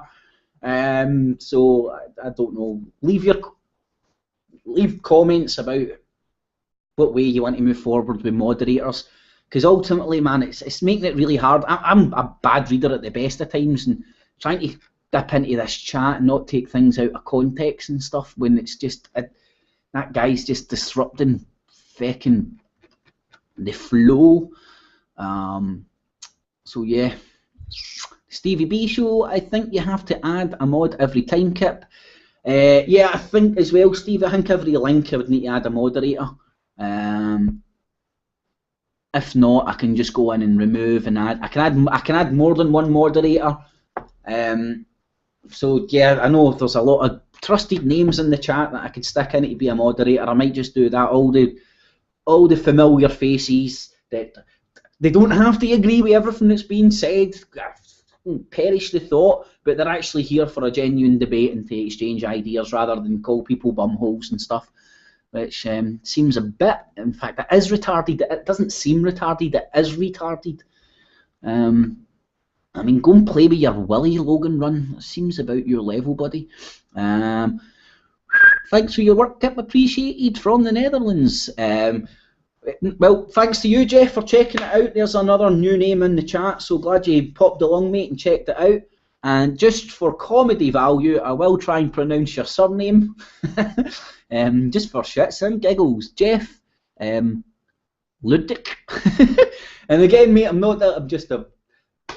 don't know how to pronounce it. Jeff, I know, I'm happy with that, but yeah, no chance with the surname. But hey, I can't even say my girlfriend's name properly. So there's 66F Truth Seeker saying hi, Gene. So how you doing? I've not seen you. I can't remember seeing you in the chat before, buddy. So welcome. Yep, there's Mason County News, mate. I know that you do a lot of stuff on the Swiss Knights Templars and stuff. Which I'd advise a lot of people to go and check into. The Knights Templars are very, very much ingrained in the Swiss culture as they are in a lot of countries dotted in Europe. Over the time, I've primarily focused on their involvement in and around the UK and Scotland. Call me selfish, it's because it's on my doorstep and I can go and see the shit by just a wee walk down the road. So, mate, I don't know how long you've been with us, but there's a few things that I think might interest you, mate, if you love this sort of information. History of the City of Corruption, London, Knights Templar and Hospitallers, Jesuits and Illuminati. It tries to do away with all the fucking Mark Daiz bullshit. Buy my book about the Illuminati! And, yeah, look, this secret organisation sent to take over the world produces a music video with Rihanna and puts in the background of it, Illuminati slut! Yes, that seems very sensible indeed. And Mark Daiz is just a New World Order fashion reporter. I'm gutted that I actually pointed out that my edit that I did manage to get a stick in Wikipedia for 2 weeks. For 2 weeks it was a wiki fact that Mark Daiz was the New World Order fashion reporter. And please people, if Mark Daiz is your bag and you think he's contributing stuff, do not shy away from him. Keep involved. Just ask yourself this one question. And I was a fan of Mark Daiz for a period of time. And then the penny dropped with the Alex Jones Fallout fucking WWF wrestling match, and I realised their game. I realised what Mark Daiz was all about. I unsubscribed to him, and within the matter of 2 months, I no longer had a working knowledge of the latest music fucking artists. I mean, Mark Daiz introduced me to, I forgot all their names now because I don't pay attention to Mark Daiz's channel anymore. Nicki Minaj, Rick Ross, all the idiots he likes to slag off. But what people don't see, you can't see the wood for the trees. He's drawing your attention to them. He's giving them PR. He's telling you what they're wearing, what their latest clothing brand is, what their latest pendant is. He is a fashion fucking reporter for the New World Order. That's all he is. He's useless. Oh, but he done really good work about exposing people's ignorance to gold. No, what he done is he went on the street and mocked people, rather than going on the street and educating folk and bringing them in and not sort of creating this culture of let's point and laugh at people that can't see what others can. That's all he does. This guy doesn't know the value of a gold coin. That's patronising, counterproductive, and ultimately he's a hit whore. He was doing that for PR. It managed to get him back in the good books of Alex Jones, and then Alex Jones copied what he'd done and just went and sent his ace reporters out in the street to mock some more Americans. Just make them look stupid, make them look small. The greater the divide, widen the gap. I'm sorry, man. All I can say is how I feel on these fucking idiots. Alex Jones, Mark Daiz, all these motherfuckers. See, Alex Jones, right? He is the worst thing that's ever happened to internet freedoms. Everybody is trying to copy his fucking model. Everybody. Right now, pointing no elbows, man. Just go and look at the amount of fucking whores out there that will welcome anybody on their fucking show, sell their shit, give them time to eat. And I have no problem with welcoming these people on their show, but there's no critical debate. There's no counter argument. It's like, oh, hello, Mr. fucking Alex Jones, your latest book, I've read it, I am a big fan. And then when you go and read it, you realise it's a bunch of bullshit. Jordan Maxwell, confirmed feckin' Mason. I mean, go and check out these people, man, and go and look. Nobody's guilty by association, right? Because if you're guilty by association, I would have been strung up. Let me think of the exact period. A couple of years ago, in fact, about a year and a half ago. But you just need to go and look at the stuff that I was saying in and around the people, in and around these morons, right? People, and I've had people from the States who I respect, who seem to be very aware of the DC corporation, because ultimately they're not following Ron Paul or any AJ bullshit and the Magna Carta and all that crap. They're not stuck in pigeonholes. Have got in contact with me when when I was getting associated with other people and stuff, and warned me about a lot of the concerns they had, and ultimately what I turned round to them and said, well, they pointed out a lot of stuff which a lot of weight to the argument, and I seen exactly what they were talking about, and ultimately all I could have done is rock up and use my freedom of speech, which I have consistently done, and that's why you tend to get removed. And see, when you're willing to actually say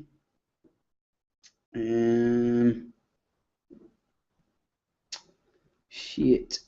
Sorry, I'm being stead unprofessional here for a professional broadcaster. I'm reading text messages in my phone during a show. Oh my God, crucify me! I'm a human being!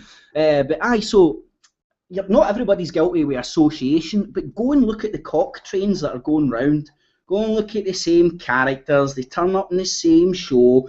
He sells their book, he sells their shit, then they sell their shit, and ultimately, right, you lose the objectivism.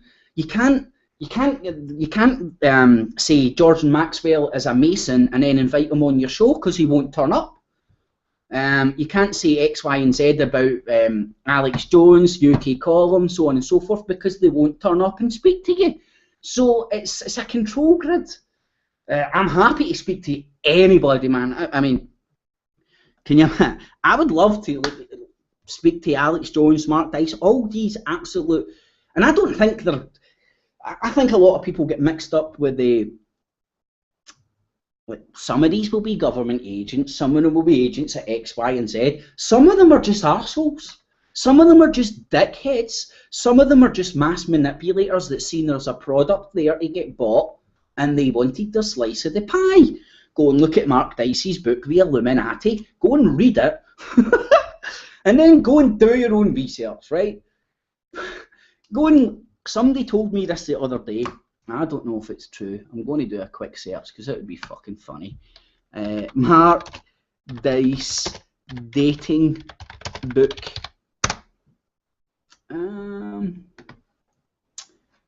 The book on dating.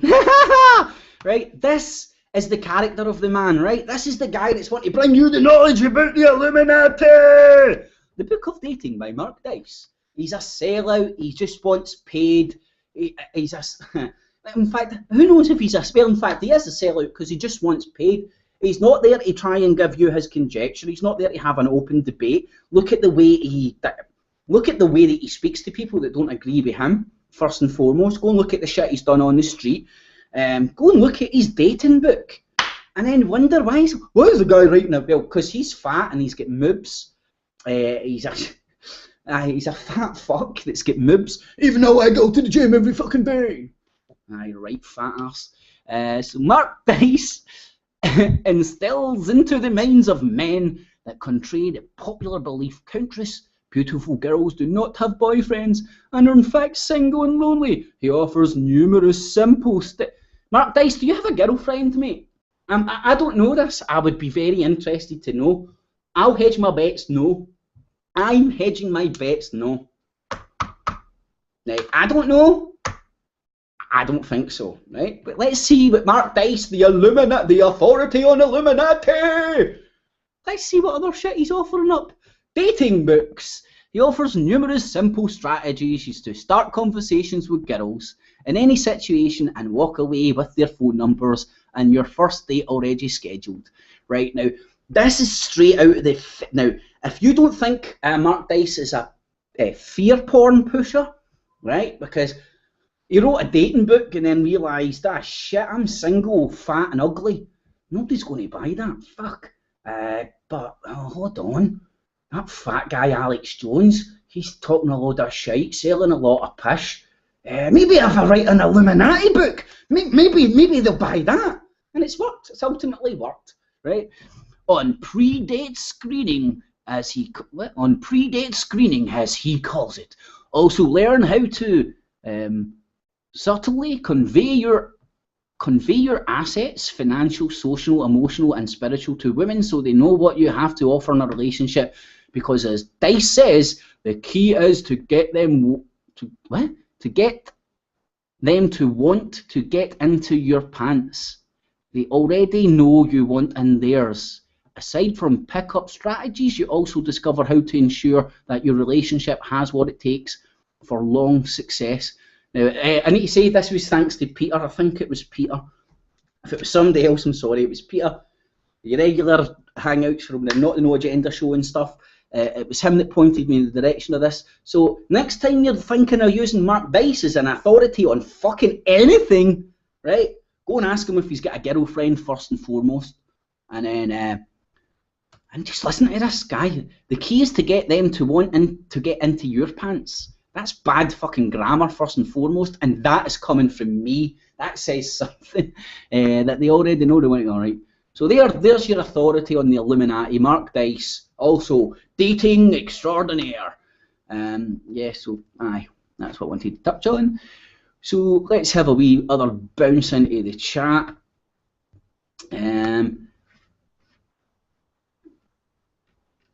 See if there's anything else going on. There's DJ Moorin, how you doing, buddy? Some jury, okay, where was I? I'm last in the chat. That's Mason County News, Hell Wars. Got down to that bit. DJ Moore, breakfast time here. Must be over in the States then, buddy, I'd imagine. Kip and Logan, epic battle rap. We could use it as a new jingle.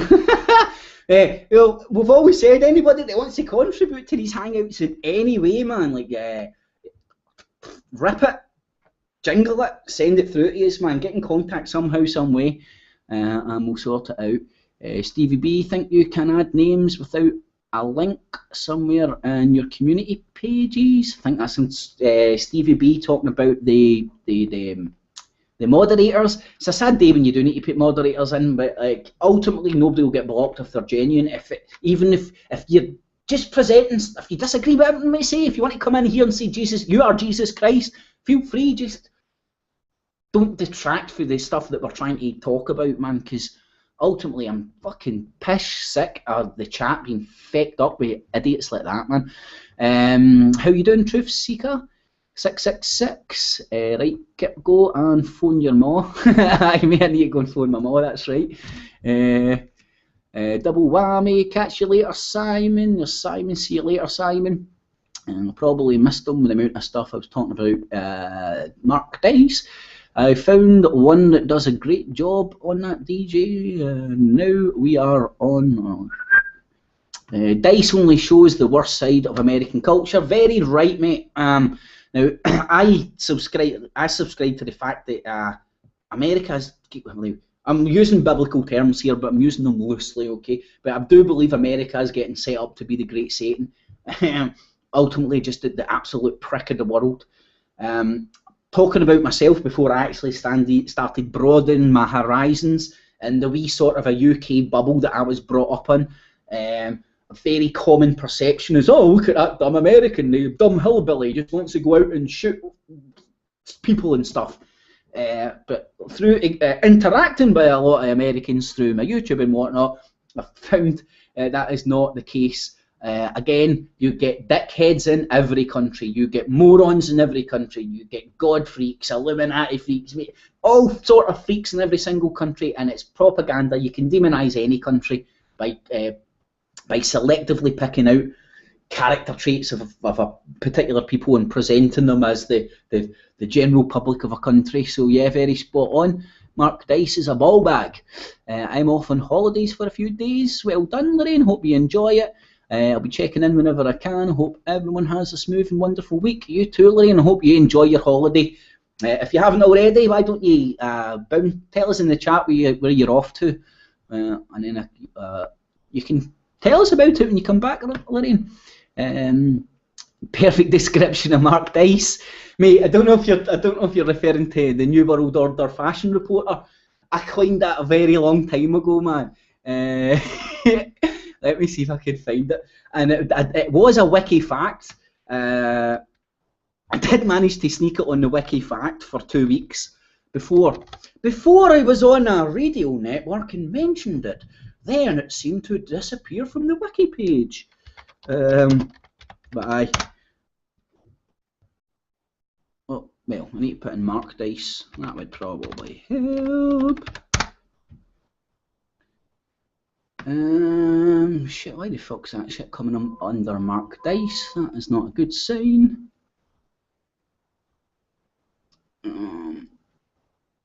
Why the fuck's all that shit coming up under Mark Daiz? Don't have a Scooby-Doo. Oh, that's it. Might have been on my old channel.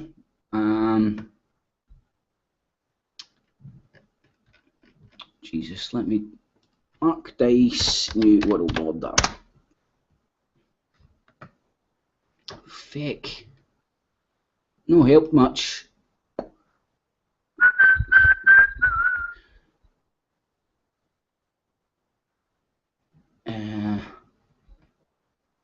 I've done a lot of stuff slagging Mark Daiz off.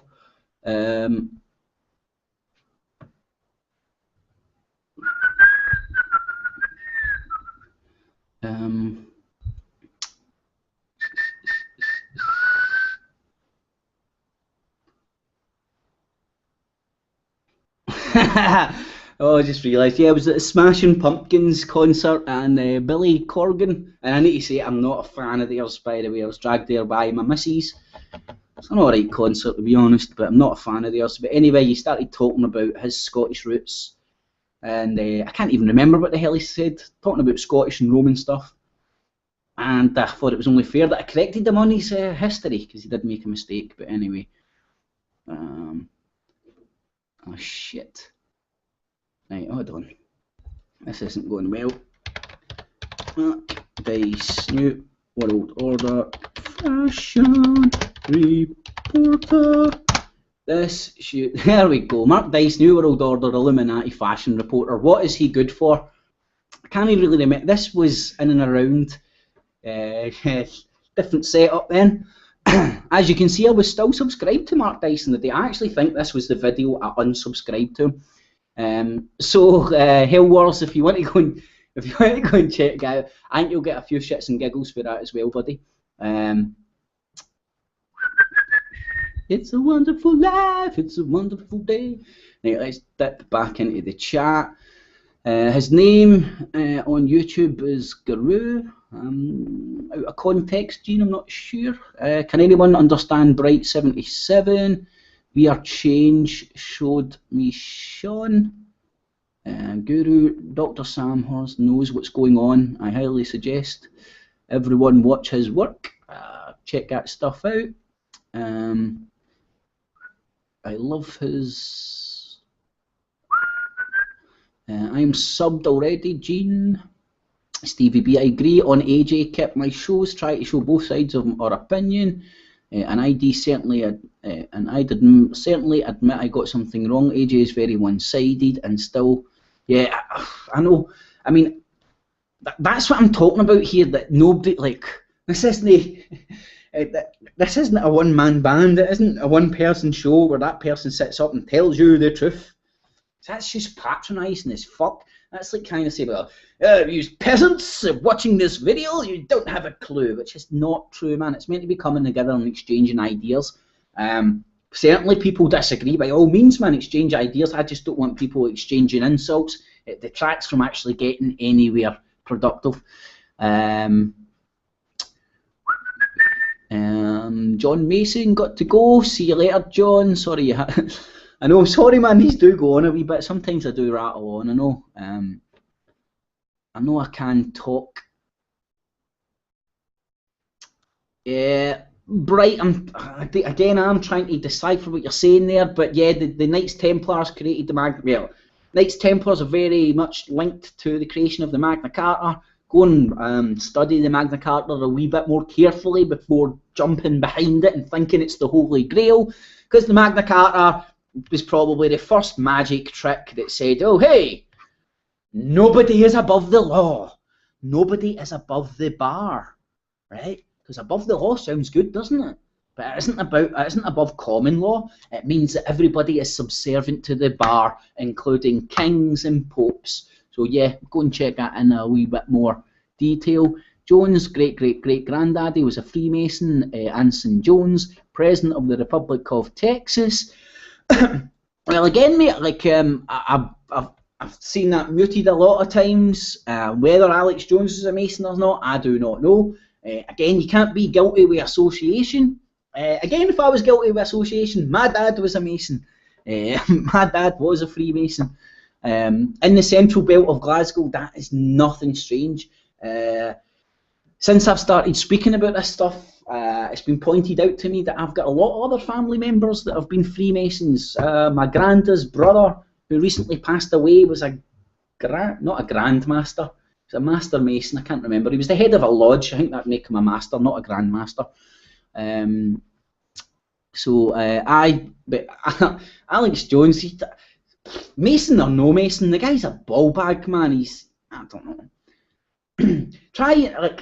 See Alex Jones, a lot of things, he's a good source of information, and that is very true. If you've got critical thinking skills, he's a good source of information.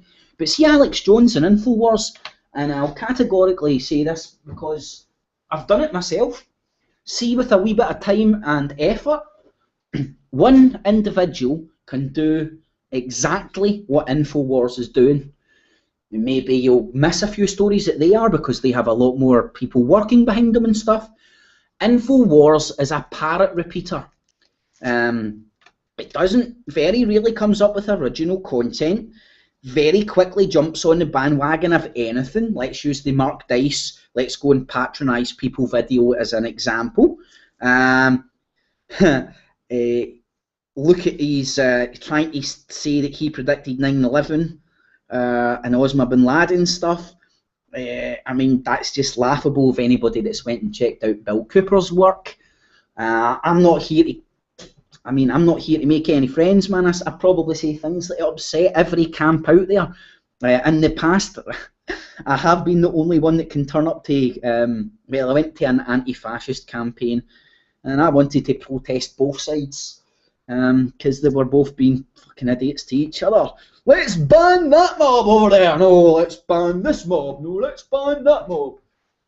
Yeah, a bunch of retards want to ban each other for having different points of view. Nice info, what's up? Mason County News, and he will never talk about or talk bad about the so-called founding fathers who are bound to their own Freemason constitution. Exactly, mate. Again, I argue that the American Revolution isn't as good as people think it is. Kind of like the French Revolution, kind of like what I see happening, the coming global revolution, and why it's so important to remain critical and do not let yourself to be led down any merry road by these morons, because ultimately you'll end up in the position of the French or the position of the Americans, and you will make things worse. And how do you make things worse? By enshrining shit on bits of paper which are no more than magic tricks. That's what I see them as. If somebody can write something down on a bit of paper and then stamp it with a funny seal or go, I'm special because I'm Lord Provost of Uranus, so I'm going to put my name on this and stamp it, and now everybody has to obey my authority. People need to start asking, right? People need to start questioning people's authority. Right? These people have no authority over you. The only authority that's over you is yourself, right? That's the only thing. That's the only person ultimately you have to justify your actions to. It's yourself. So the scam that they've promoted after that. There's other people out there that you need to justify yourself to. It's lies. Don't need to justify yourself to anybody. Yes, they will jail you. Yes, they will take you into their court systems. And yeah, they will screw you over. That's because they have the power. Not that they don't have the authority, they have the power. And how did they gain this power? So yeah, they don't have authority over us, they just have the power to claim they have authority. Kind of like freedom of speech. You do have freedom of speech. I rock up and use it quite a lot on YouTube. There's pretty much nothing I won't say on this YouTube calling for the hanging of the Queen, hang David Cameron. I mean, hang every MP that's complicit in the scam that's going on just now. Hang every member of Parliament. Hang all the morons that contribute to the way the world is right now. So you do have freedom of speech if you exercise it. You just don't feel threatened by the morons who try and claim you don't have freedom of speech. And ultimately, yeah, if you do exercise your freedom of speech, you will probably get jailed and stuff like that. So it's just, it depends. There's a cost-benefit analysis in it. How you doing, Rezak? Nice to see you in as always, buddy. James Owen, how you doing, mate? I know Joan's wife was head of PETA, and a very wealthy Jewish woman. Add that in and give it some thought. Yeah, I've seen a lot of evidence about his wife being Jewish. I'm trying to not distance myself. I'm trying to correct my grammar on the way I converse over these topics, because ultimately Jews aren't the problem. It's Zionists who control Jews, who control Judaism, and I believe Zionism is either kind of competing or is ultimately controlled by the Vatican. But that's just my personal opinion. I'm not trying to ingrain it in any or lead anybody down that way of thinking. That's just my thoughts and feelings over looking at all this shit for a long time. Yeah, so it wouldn't be so much the fact that she's Jewish. The fact that she's Jewish, probably. Do you find very many anti-Zionist Jews? Well, certainly not on the TV and the media.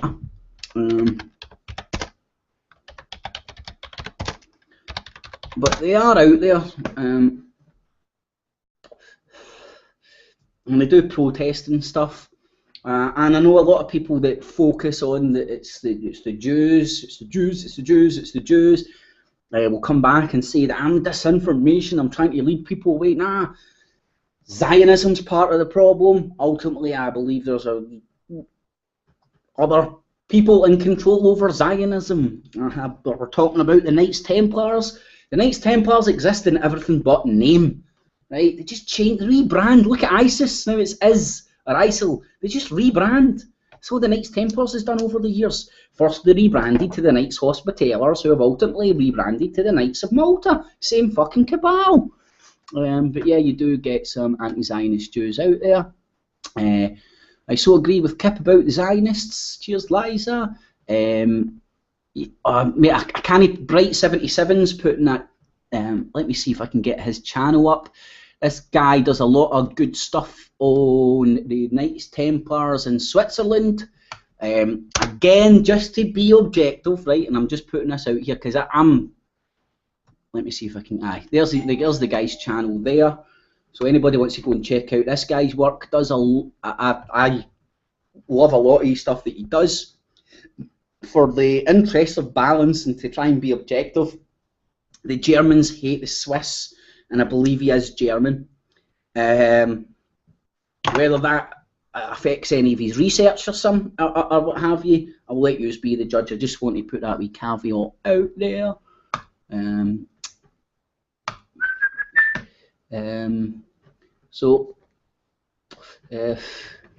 Let me see, Jeff, the Masons are all tied into soft killing us with spraying. Talked about the chemtrails. Jeff is saying, fuck the Masons. And there's that fucking ball bag. Logan bounced back in. Mate, go and play with your Willy or something. Gene, let me know how you're getting on with that moderator stuff and what you're able to do. And every time this knob jockey turns up, just boot him. Even the small time that we've humoured him, it hasn't been very humorous. Bum wipe, assholes. It's the level of Beavis and fucking Butthead. So there's Hell Wars saying, yep, I will, man. Think maybe saying check out some of the videos I was saying. Let me see if I can get back to where I won. Yeah, well, Kippa made a small statement on a vid and got called a rabid dog because I am for America. Yep. I think it's part of the plan, man. It's part of the divide and conquer. I mean, ultimately, when you talk about this, you can be called a globalist and stuff because you want everybody to come together. Now, you just don't want people to be divided with bullshit.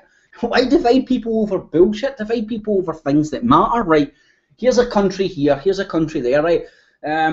This country wants to do things that way, this country wants to do things that way. Respect each other's fucking right to self-govern.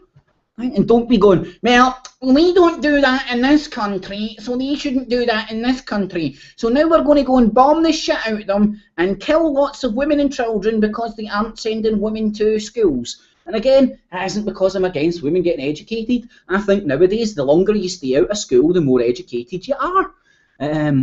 Words are spells, Kip. Use them as they have used us. Yeah, mate, I do agree with you, man. Words are spells, and the manipulation of language is unbelievable. Just seeing if I can get back to, I think I was about here. The book on dating. There's Huxley laughing about Mark Daiz' book on dating. Yeah, that is your authority, my friend, on the Illuminati. He'll tell you about the secret society, the Illuminati, you know, who advertises themselves in Rihanna's music videos quite openly. Secret society, though, with open advertising on music videos. He'll tell you all about them, and then he'll hook you up with it. Then the fat man with moobs will also tell you how to get a chick. Here's one for you. Go and chat to women about, I don't know, have courage in your convictions, stand for something. I mean, the fuck, I don't know, search for the hero inside yourself. Just search inside you, man, see what fucking tickles your fancy. And don't know, man, there's a lot of causes out there to get behind. Ultimately, I want good people to come together for all the causes, because it's divide and conquer again. Look at what happened in the 60s with the protest movement. And you'll never, no, sorry, I read that about Hell Wars. Oh shit, I was there. You were coming with a small statement. YouTube protecting his ass.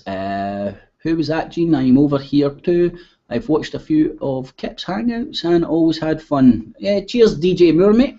Glad you're having fun. Because it is meant to be, people are meant to have fun. It's meant to actually be an enjoyable place. Because ultimately, man, if it's all doom and gloom, look at the shit we're looking at. It's worldwide enslavement. You fucking laugh in the face of these fuckers, man. Take the piss out of them. Laugh at them. Laugh at their dating books. There's Jeff from the Lowlands. Netherlands is full of Masons. Yeah, mate. Yep, you better believe it, my friend. The House of Orange, full of Masons. They control the media and are well integrated in the monarchy. Corporations almost all are federalized. Festivities, sorry, are pagan in nature, such as confessions of a Dutch Freemason. Not too sure about the Lowlands festivities, mate, but Jesus, Christmas, that would be a pagan holiday as well.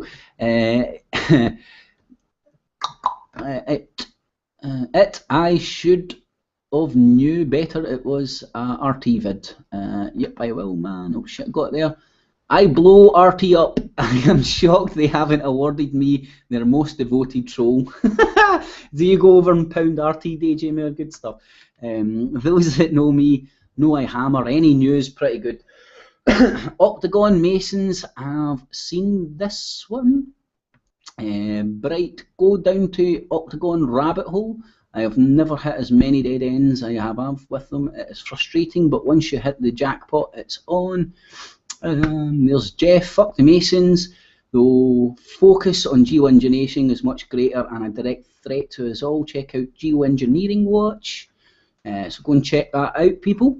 His agenda of the Republic will rise again follows the doctrine of the Grand Papi. It's also Phoenix, and it's the Phoenix effect. The Phoenix will rise from the flames. You need to blow shit up. You need to get down with the old world order to create the new. And yeah, look, I've repeated myself about that a lot of times. I don't know whether you would have heard me saying this, Hell Wars. I am not a fan of the Federal Reserve. I'm not a fan of the Bank of England. I'm not a fan of the monarchies. I disagree with all these institutions. If you want a one world currency, a one world government, all those good things that are attributed to the coming New World Order. You have to get rid of the Federal Reserve. You have to get rid of the Bank of England. You have to get rid of the King of the Queen of England, or is she the King? The Queen of England. You have to get rid of the King of Spain. Oh wait, that's already in the process. And again, just to clarify, I ain't a fan of monarchies. I'm not a fan of central banking. Full fucking stop. What I'm a fan of is trying to make people think before you bay for the demolishing and for bringing down these institutions. Have some real hard thought about what you want to replace it, because ultimately people will lead you down a merry path, which will get these institutions blown the fuck up. Go and look at the French Revolution, the American Revolution back to where you started in the first place. Ultimately, they burn shit down and then put a worse control system in place. Obviously, on the tin, the label says, more freedom here, more liberty here, this is better here, this is better there. But when you open the fucking can, you know, you see it's the contents of a shit sandwich. Jeff, the Masons are... I so agree with Kip about the Zionists. Yes, so let's do a quick refresh then. That's been 2 hours on this. Jesus. Revolution, the American Revolution. Who's that? There's Bright 77. Well said, Kip. Let me see if I can get back to where the hell I was. And there I was. Disinfo, Sean, how you doing? Disinfo, not seen you in the chat before. Hope you're here for all the right reasons. You are right, Zion and Jewish are 2 separate kettle of fish. That's what I believe. Just go and check this shit out, man. I believe the Jewish people are getting used as much as the Catholics are getting used by the Vatican. I mean, for the Vatican the Vatican doesn't claim to be Christian first place there. They're Catholics. Catholicism, universal, right? The Vatican is setting itself up as the one world church. A lot of people say what's happening just now is a continuation of the Counter-Reformation, because people don't want people who want to believe in the Bible or Christianity. They don't want them having God as their top man. They want the Pope to be the top man. You need to go and pay homage to the Pope. You need to pay the piper. Bottom line is a group of shitty people being shitty to the rest of us. Spot on, mate. Let's call out the shitbags. I can honestly say that I liked a lot of shows till my eyes opened up. Well, exactly, Gene, man. That is brilliant, man. It's a credit to you that is the way it's worked, because you've listened to these shows and they've been talking about, you need to think for yourself. Tangy Tangerine, think for yourself. Tangy Tangerine, Illuminati, my dating book. Think for yourself, and nobody fucking thinks for themselves. They think, oh, this Alex Jones guy in InfoWars is going to think for me, so all I need to do is listen to him and he'll tell me the truth. That is the Jedi mind trick of it all. So, Gene, I would say that's kudos to you, the fact that you've continually grown. That's why I would never discourage anybody from going to Alex Jones. The guy's a good fucking used car salesman. He'll get people in, he will engage people. People want to watch him and shit, damn right. The problem is a lot of people don't graduate away from him and realise what he does, you can do yourself by reading the fucking news and using critical thinking. Thanks, Kip. He helps other minds, same as to Mark Daiz, so slip up happen our word, not the falling away ones. I'm doing my best with what you're saying and stuff. I'm struggling, but I'm doing my best. Now, all I do is pick them apart. No need to be sad, Gene. It shows that you've got the critical thinking bug, and it shows that you are one of the better ones, man. You can actually think for your fucking self. It's great. I like Bubbles from the Trailer Park Boys. My mate JP spoke about that quite a lot. Although I've never watched it myself. Buy gold. Governments we're going to back to the gold standard soon. You can burn Your money then prices is rising fast. Jeff, I've got a wee bit of a... again, make your own mind up, man. Go and find your own stuff out about this. Just a question though, right? And just think about this, because nobody really ever raises this question. Ron Paul, a Mason, right? Now again, I don't think... well, like my dad was a Mason, and I know that my dad wasn't out trying to conquer the world. He wasn't. He was wanting to make a good living and look after his family. And believe it or not, Masons, joining the Masons gives you a helping hand, and that's what he done.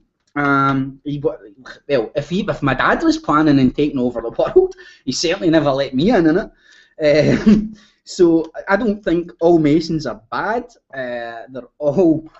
Well, Scott Webb talks about this a lot, and it's very true. They all have obligations to their brothers, which makes them very easily corruptible and controllable. My dad was a butcher, so I don't know. The most corrupt he could have probably got is selling Masons cheap butcher meat. So maybe that was his way of helping out his fellow brothers. But yeah, Ron Paul, Mason, position of power. The guy has obligations to other people. He talks about the Austrian economics. Right, go and check that shit out. Go and check the area of the world Austria's in, and like their history and shit, right? When we're talking about the Knights Templars and stuff. Now, we all know the Knights Templars love gold and arches. That's why you have the golden arches of McDonald's. Now, shit, what was my fucking... the gold thing. So, if tomorrow we went to a gold standard and we linked the worldwide currency to gold, who would be the richest person in the world? The Vatican. All the motherfuckers that are holding all the world's gold, yes, you would get a few select small collectors of gold who would become extremely wealthy as well. But ultimately, your central banks and the people that store Fort Knox, Bank of England, all these big reserves of gold, these are going to be the people that are going to be rolling in fucking dough. Now, I'm not in a position to own gold. I did. In my listen to this. Here's a good example. In my Alex Jones listening days, I was in a position to go out and buy gold, which I did. I went out and bought, what was it, a 5 gram bar, right? I think it was $180 it cost me at the time. As soon as I bought it, prices started falling. It was in and around the time the prices started falling. Since then, due to my financial predicament, i.e. not having fucking fake money to go and put food in my mouth and shit, I had to sell my gold bar to put food in my mouth, to pay my internet bill and to keep my electricity on, to do this sort of stuff. I lost money in that deal. So before people invest in gold, just have a very strong think about it. Best thing I could say about gold is it's a good way to protect yourself against inflation. If they were going to put a gold standard in overnight, just ask yourself a question: who would be the richest people in the world? The same people that are richest, that are the rich people in the world just now, the religious, the organised religions. And again, I have no problem with religion. I think the world hasn't got enough religions. I really do. I think everybody should have their own religion. Everybody should have their own church. Your own church should be your house, and your congregation should be your family. That's what I ultimately believe. But if you want to control motherfuckers, you can't have that, can't you? Not. You need to have one singer, one song, the Pope. So yeah. So just think about who would be the richest person. Who would be poor and who would be rich overnight if we moved to a gold standard? Because again, Alex Jones categorically cannot be objective when he's telling you about gold. I mean, think of it, people, right? Honestly, right? Think of this shit. Alex Jones rocks up and tells you how good gold is and how much he's bad and go, buy gold, go. And then he brings on my best buddy, my best pal. Now, he's not here to do an advertisement. He's just here to tell us about the gold prices and why you should buy it, how you can buy it, so on and so forth. It's an infomercial. It's just a fuck, and he's trying to say it's like the truth. And the guy's just selling you shit for one of his mates. As we ignorant all bid their blocks for RE unblock. Oh shit, can't do that. They can take your gold off you. They have done it before. Very true, Rezak. I would argue tangible fucking assets. They can take your property off you, man. Just the ability to be self-sufficient, I would argue, is the fucking the most important shit. But who am I? They can take your gold off you, give you useless bonds in its place. Spot on, Rezak. That's sort of the vibe I'm on when it comes to the gold thing. I actually think they might get rid of the Queen using this Rolf Harris story. Long story, but I read about them trying to take Queen to court for sexual human trafficking as well. The story's link. Yep, I believe it was something along the lines of the People's Common Law Court or something. I've probably murdered that. A lot of people will be aware of it. And they are trying to get a... Yeah, very well said, Stevie B. They're trying to get a case together for the Queen. I am no fan of the Queen or monarchies, right? Just educate yourself about what you want there after it. Because granted, if there's entities out there that have the power to bring down the Queen, they've got the power to fucking manipulate us all. I could go into that all night. The gold was always being bought and sold. Brown was Jeff, your world is more than 600 ton. Rezak, why are the royals not getting interviewed about Savile, considering they've seen him as such a welcome guest so often?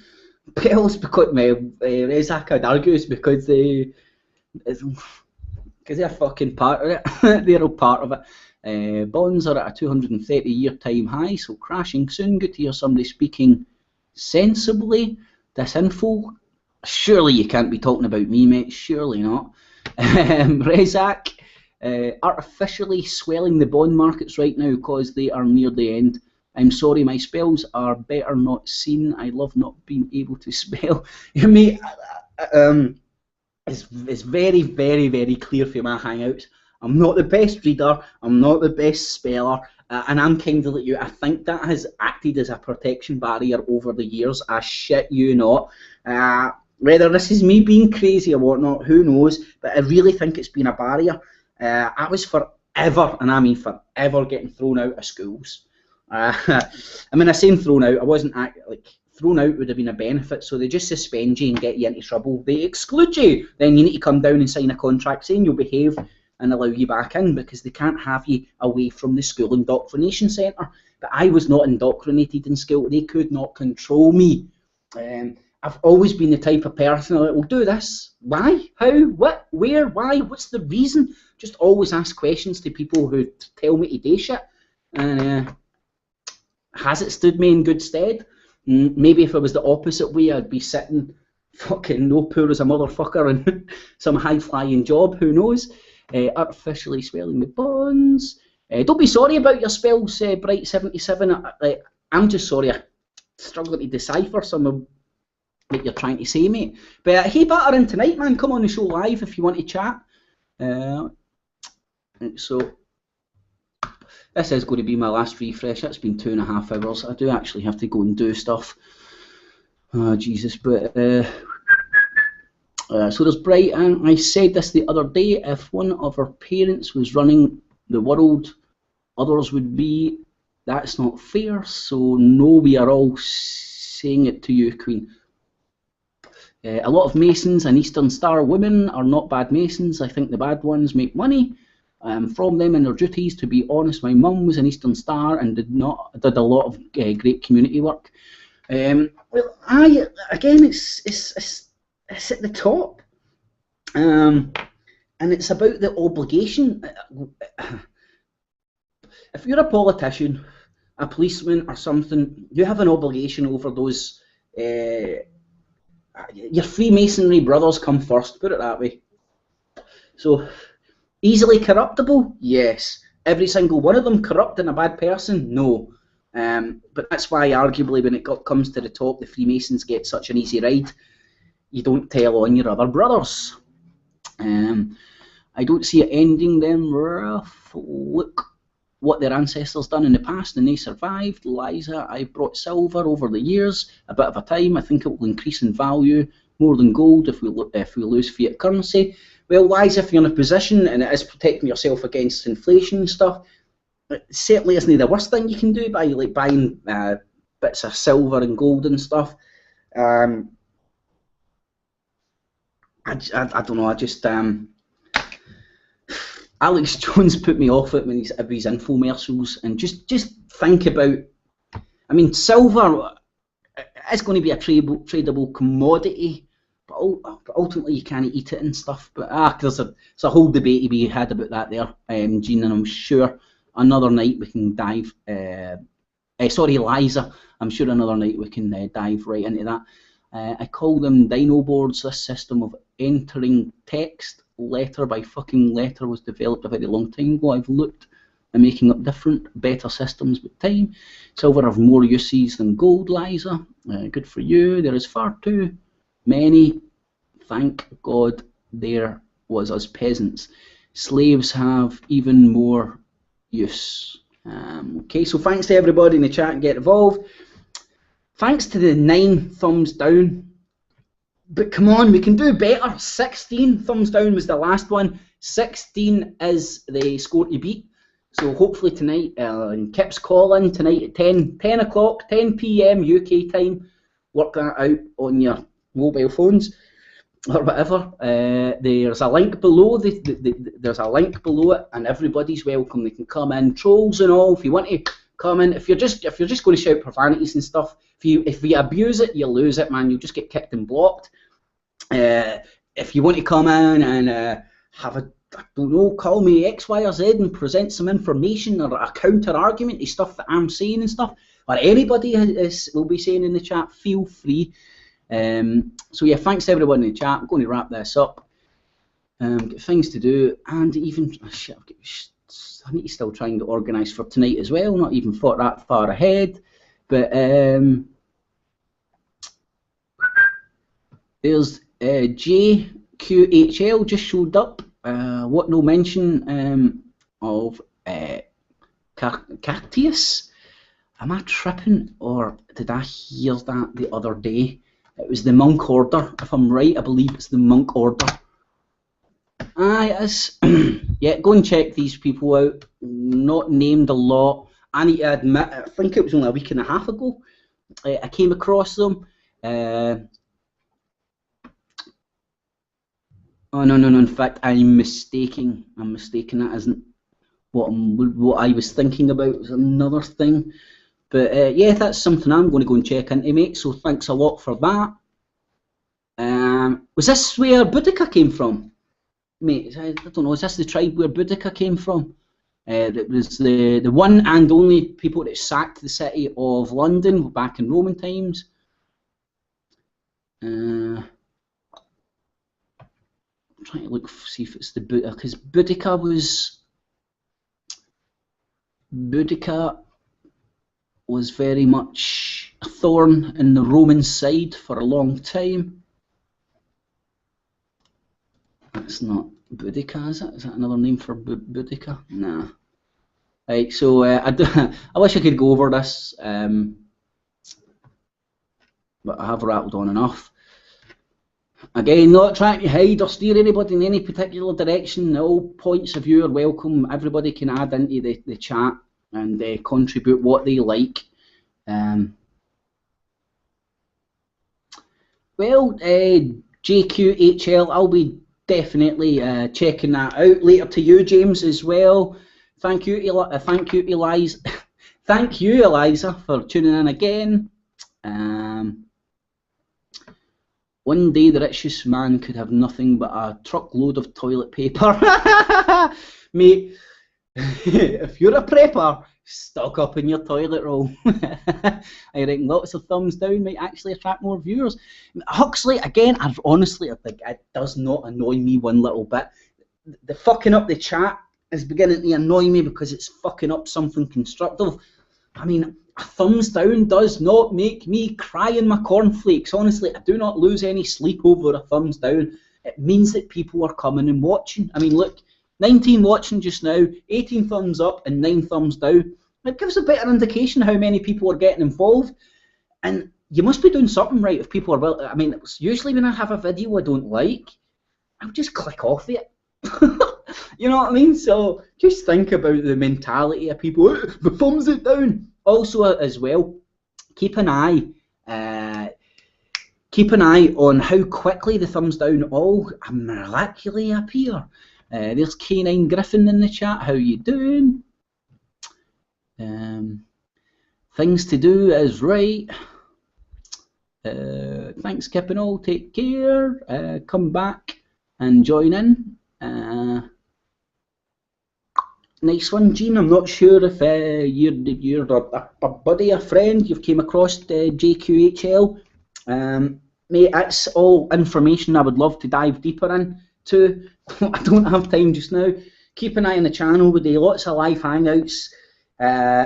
We do a lot of live hangouts where people can actually join in and stuff. So if you want to contribute in the chat or even just bounce along, even if you want to contribute in the chat or even if you want to join one of our hangouts and give us your information, mate, it's all welcome.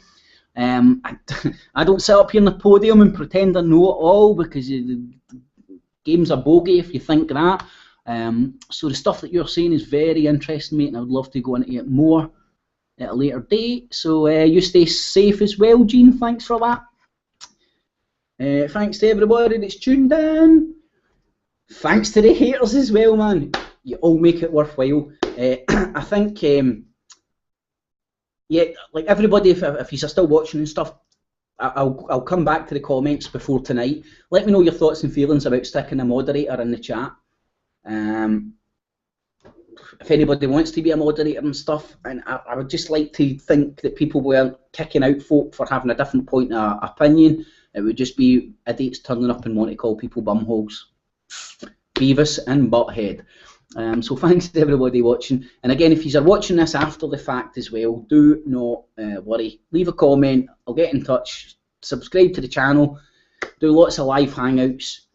And we're hoping to get them more, well, they're interactive, hoping to get more people involved. Rather than this being television, let's get people involved. Let's make it interactive. I've got stuff to learn off of everybody. Let's learn together. That's the kind of the way I see it. Love bubs and fairy cups and